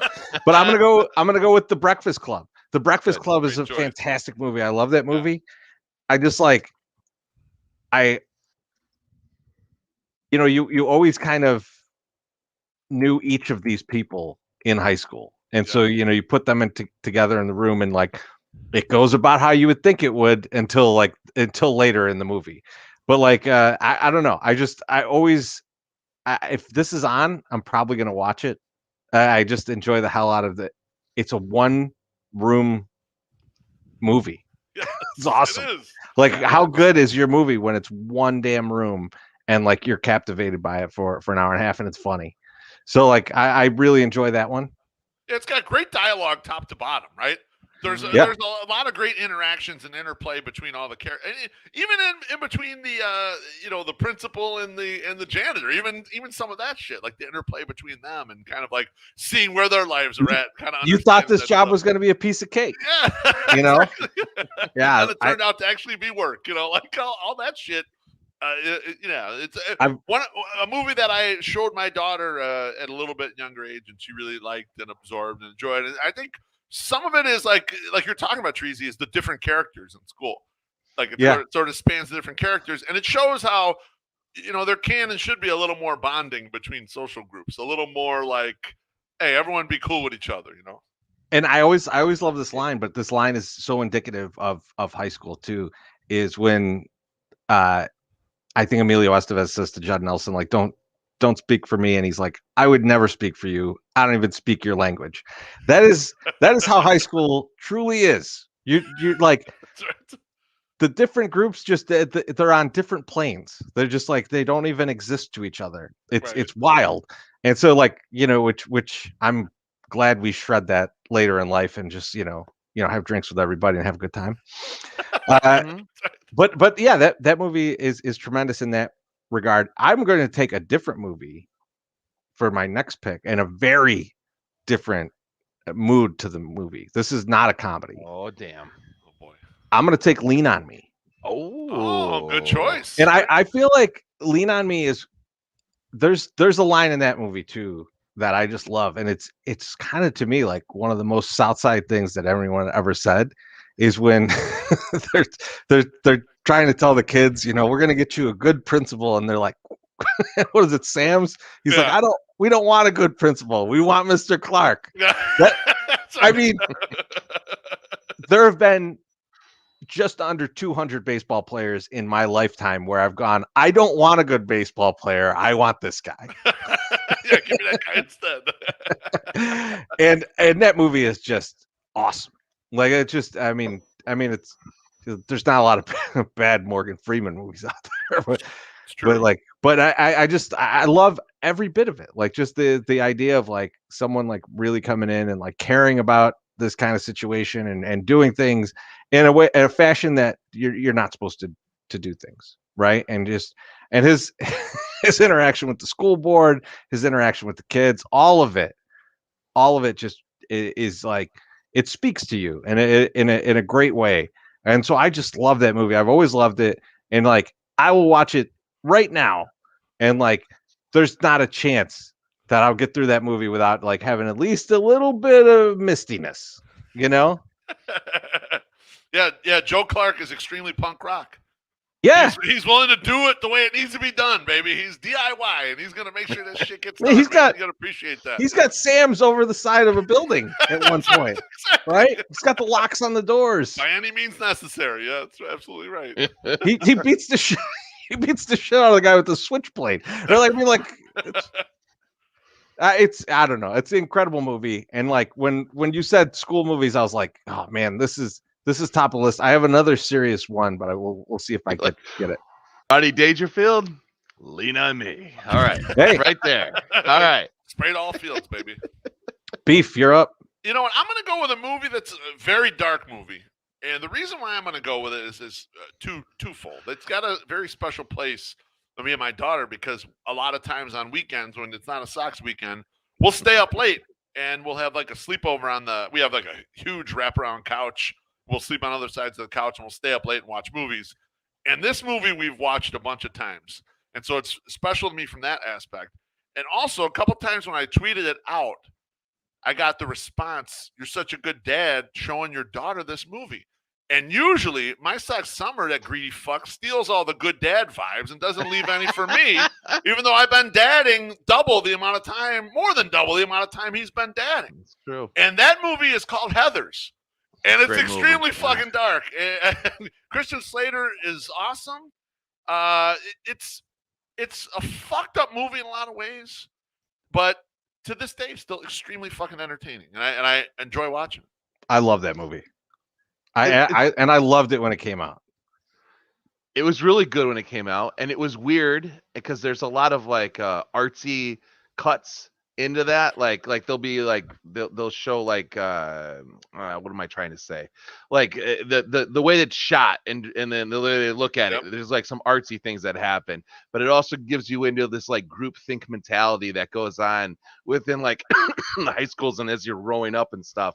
Yeah, sure. And you guys had touched on something with the Breakfast Club about like smashing like down the social personas of like people. And I remember when Facebook first came out and I was seeing people's, or it might have been MySpace, I think it was mostly Facebook though, like seeing other people's interests. And I'm like, I never knew so-and-so from high school was into that or was like that or did this or did that, because the kid was a fucking nerd and I wasn't going to talk to him. And they were telling that about me mostly. But like, I was like, I can't, like I wish we would have had something like that. Right. To like know, like, like The Breakfast Club was just like an early Facebook. You're stuck with everybody. You have to Yep. listen to their bullshit. You know, you have to be friends with them because something happened and you're all there. And then you're like, hey, we got some common ground here. Let's just fucking talk. But yeah, no, I Heathers is a great movie. I fucking love it. And yeah, it's just a great flick. And I think there's another school movie that doesn't exist if Heathers never came out, and I think it's a really good school movie too. I'll leave it because you guys might pick it. Yeah, But we'll get to it later if no one picks it. yeah. But My Suck Summer, you got the turnaround. I got to turn it around, and this is a hard one. This is very hard. So I'm gonna go with two that I think are gonna speak to more people, but also great movies. And the first one I'm gonna take is Superbad, which I thought was just Love like it. Yes. like another great like return to like teen comedies, like and just the struggle and like a grit writing because it's like it's the it's not Judd Nelson, Judd Apatow. It's not him, but it's his guys, right? It's all the guys that are in his movies, and they all have this. It's what's his nuts, Seth Rogen and his writing partner guy that wrote the movie, but just great fucking flick. And like great actors and just like the uncomfortableness and the awkwardness of being in high school and being like not a popular person in high school, like just speaks out to everybody, you Right. know, like, and then you get your one chance to be cool and you fucking crush it. Like, and it was just like, it was fun to see. Like I don't know. I love that movie. I thought it was great, you know, and I can't wait to show it to my daughters when they're 16 or 17. And we'll be there. MSS, I'm with you. It's one of those things that captured a lot of things about being a teenager that were like so awful and so frustrating and so weird for you, right? Like, I mean, like a lot of the movie revolves around just getting beer, Yes. right? And like that's like a teen struggle, man. Like, I mean, like that's really like you go through like everything that you see in that movie, like all of us have battled through. Right? Oh yeah. It's just kind of like all the things that everybody coming up in the world has seen, and like it was so relatable on all of those levels. I just enjoyed the hell out of it, and the conversations though, I think between Michael Cera and I'm blanking on his name. He works for the A's. Jonah Hill. Jonah Hill. We're just like, yeah, this is how two like best friends talk to each other. This is just the they're in their own world, and this is how they communicate to each other, and it's awesome. And like I love that movie. Would they break down to what porn site they're going to subscribe to because of the other sites that you can get if you subscribe to that were better? They're like, yo, this isn't the best one, but you get access to all these other ones, so we got to go with this one. And you're like, yeah, I think that's flawless. We got to do that. You know, I don't know what I'll be into in 6 months. You know? So turn around. I got to take it, and Kier tried to fuck it up and say you were going to take it. But another great revolving around beer movie, Dazed and Confused. Like you just you can't go by. And like at the time that it came out, which was in the 90s, like it wasn't, the 70s weren't that old, right? But like it was cool again. That culture was kind of cool. Kids were getting high and all that stuff. But just the like, you know, that you got the one kid that gets to hang out with the cool kids, and then has like the night of like his life, you know, like the first, like on his first, like graduating 8th grade and then going out with the old kids, and like that was just like that was a rite of passage, and it was fun. And you know, and fucking pretty Brando Pink Floyd fucking refusing to sign the thing, you know, that like I'm not gonna smoke, I won't play football, I won't smoke pot, you know, and then play football. But yeah, just a great, I loved Dazed and Confused too, and it was something that we watched over and over and over. Plus the soundtrack was dope as hell. My Sack Summer, it's kind of funny. I brought up that this was going to be the draft to Mrs. Beef, and she's like, oh yeah, Dazed and Confused has got to be way up there. And I said, it's not going to be way up there for Teresi and I. She's like, oh yeah, you guys grew up in the city. Yeah, that's more of a movie for everyone else in the country, not the urban kids, basically. So she was like with you. She was like, that should be a high pick in this draft. It's a good one. And I've seen it, but I don't relate to it as much because of, I think, all that, you know? Yeah, Yeah, you never I'm drove with out in you. the middle of a cornfield to get fucked up. That's what she said. Yeah. You didn't have keggers in a cornfield. I was like, no, I didn't. I didn't grow Yeah, up. Beef, I'm with you. Like a lot of Yeah. people in college were like, "Oh, you gotta love Dazed and Confused," and I was like, "Oh, I've never seen it. I gotta watch this shit." And I mean, like college, I'm at like my recreational height, right? Like so I'm just like, I watched it and I was like, I don't. You mean I you don't, played a lot of sports? I don't get this. Yes, a lot of rec leagues. I was watching. I was like, I don't quite get what's going on here. But yeah, great pick though. It is a great. I mean, like it's a high school. It's a great high school movie, and I knew you would take it. I'm glad you did because it wasn't on my list.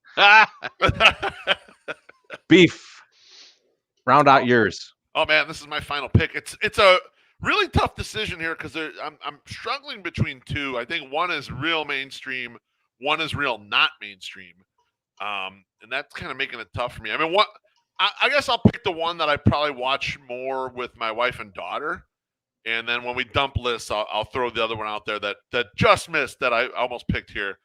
I'm gonna go with Mean Girls right here. I think Mean Girls is an absolutely fucking hilarious movie. Probably one of the funniest movies in this genre right here. Fantastic. And I watch it, go back and watch it all the time. And it's funny. It took me a lot. Like when Lucas Giolito threw his no-hitter, I don't know if you guys remember this. They're going all nuts on the field. I'm scurrying through the internet. I'm trying to find the kid from the math league when he rips his shirt off. And it took me a while to find the GIF, and I put it out there. I'm like, oh, Lucas celebrating his no-hitter, and it's like, kid rips his shirt off. And it was one of the few times I got a retweet from Tom Fornelli from his Red Sox account. So I knew I did something right there. But that movie's just absolutely they're ruthless and hilarious in that movie. I just always think, like, as soon as I hear that movie, I just think she doesn't even go here. Yeah, exactly. Beef, that is the movie I was referring to with, like, I think Heathers is, like, because it's not the same thing, but it's the same kind of premise of like this group of popular kids kind of dominating over the less popular kids. Yeah. And then seeing that kind of spun on its head, which is very entertaining to probably everyone in this podcast. And I bet I'm not judging anybody in the comments, but I bet you were kind of like us and not all that popular in high school. I think Dale Chi-Town, you're high. Summer School got picked first, number 1 of 1. So no, it didn't. Back to School got picked. Oh, my bad. Summer School is definitely in the 11 movies that I have right now to pick for the last pick. That's how impressive Back to School is in my life. So yeah, don't even get the name right. You've never seen Back to School? I've seen it, and I actually listened to Rodney Dangerfield on Stern, like on a repeat today, and he talks, and Rodney was talking about that he was the one that got Sam Kinison in the movie, and that's what kind of put Sam Kinison out there to like a general populace. So like Rodney loved Sam Kinison, like loved him, and like got him out, and it was that's just nuts. Sam's great in that movie. It's really fucking funny. It's funny. I mean, but the Triple Lindy, it just doesn't do it for me. No. Okay. All right. So Treasy, close it, baby. Close this out.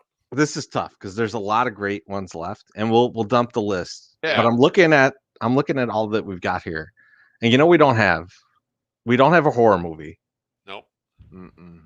And trust me, there's plenty of high school horror movies, but I think the premiere of those, the best one of all time, in my opinion, that really focuses on high school is Carrie. And I'm going to take Carrie with my last pick. That is some, like, there's a lot going on in that movie. And it's a wild ass movie. Like everybody dies in it. Like it's one of those. Yes. It's just like there's so much shit in that movie to like kind of absorb, and then that end, just when things go off the rails, it is just pandemonium. And I know that I think they made a remake of it. Fuck, don't watch that shit. Watch the original. It's is it Sissy? I think it's Sissy Spacek. Mm-hmm. Awesome. Yeah, that's right. Just awesome horror movie. Just awesome. I think it's a Stephen King. Just awesome Yep. in general movie. But it is very much about how shitty people are in high school, and kind of when you're that shitty in high school, maybe you deserve someone with telekinesis killing all of you. So there are consequences to your actions. they don't actually deserve that, but at the end of the day, like it's a crazy ass movie, and like when I I don't think I could think of someone's high school prom without at least one moment of my mind going like, I haven't watched Carrie in a while. Oh my god! All the prom pictures are coming up, and I'm just thinking like, I should probably watch Carrie. What a great flick! Memories.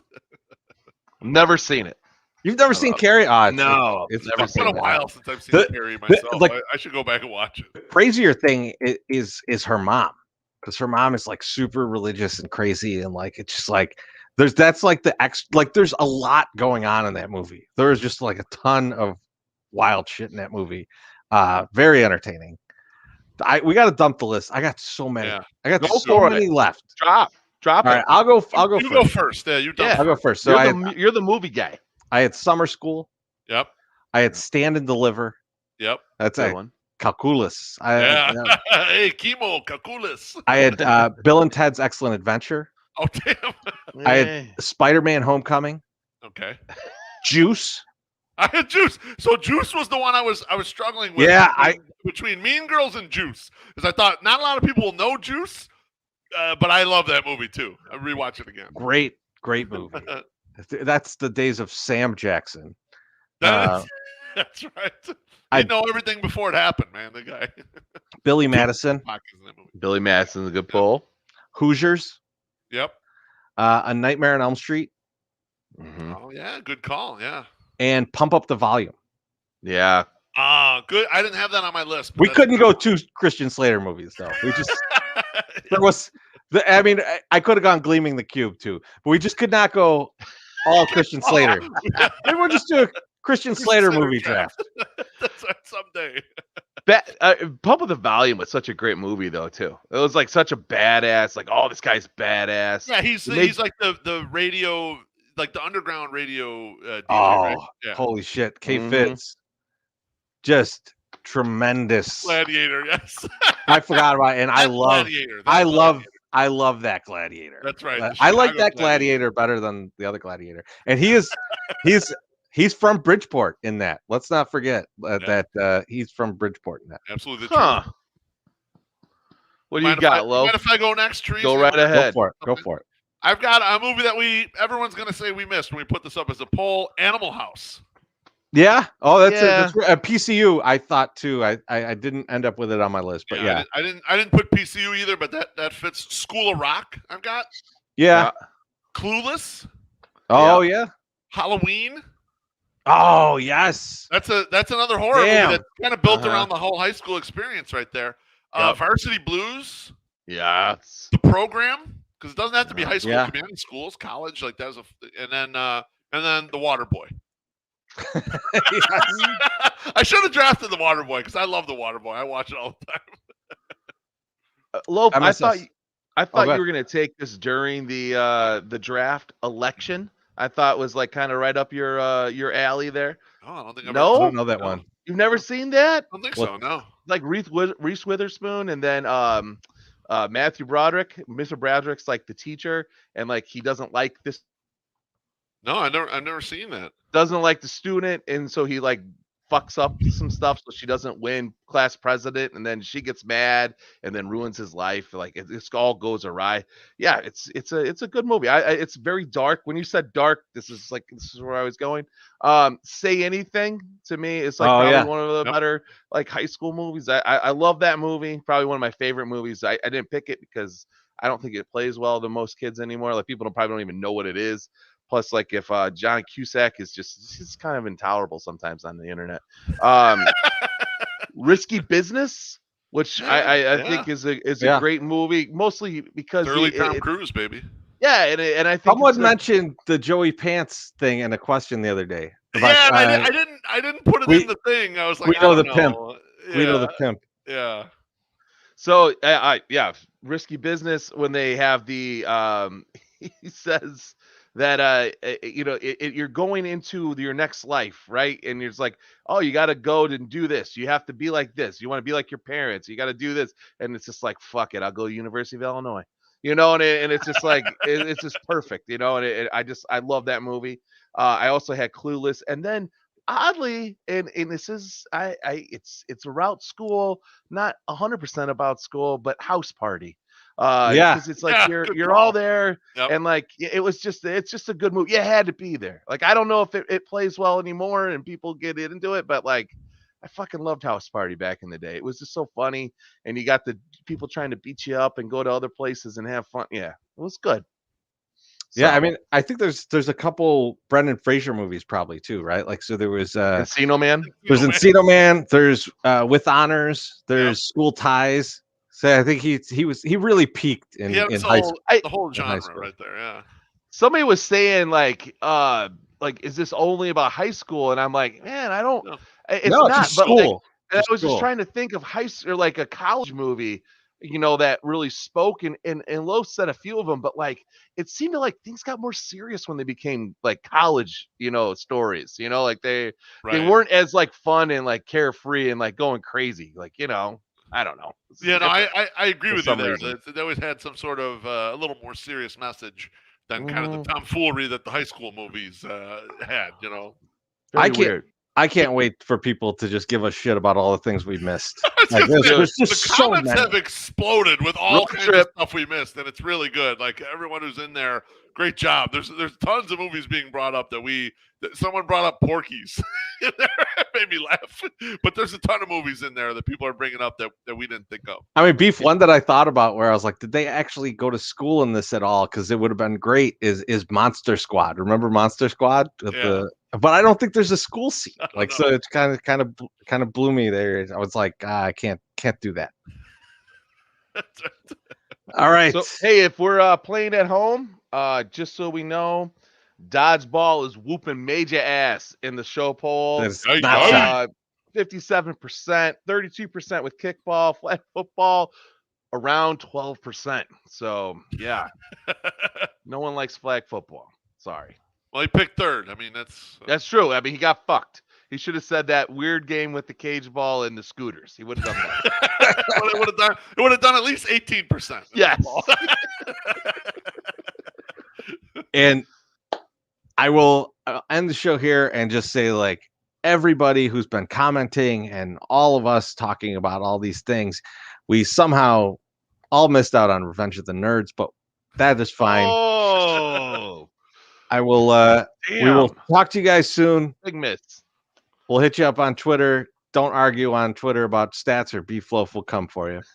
Argue about this draft. That's right. Yeah, argue about this draft. That's right. Come get a coup. Have an awesome weekend, everybody. We'll talk to you soon. Peace.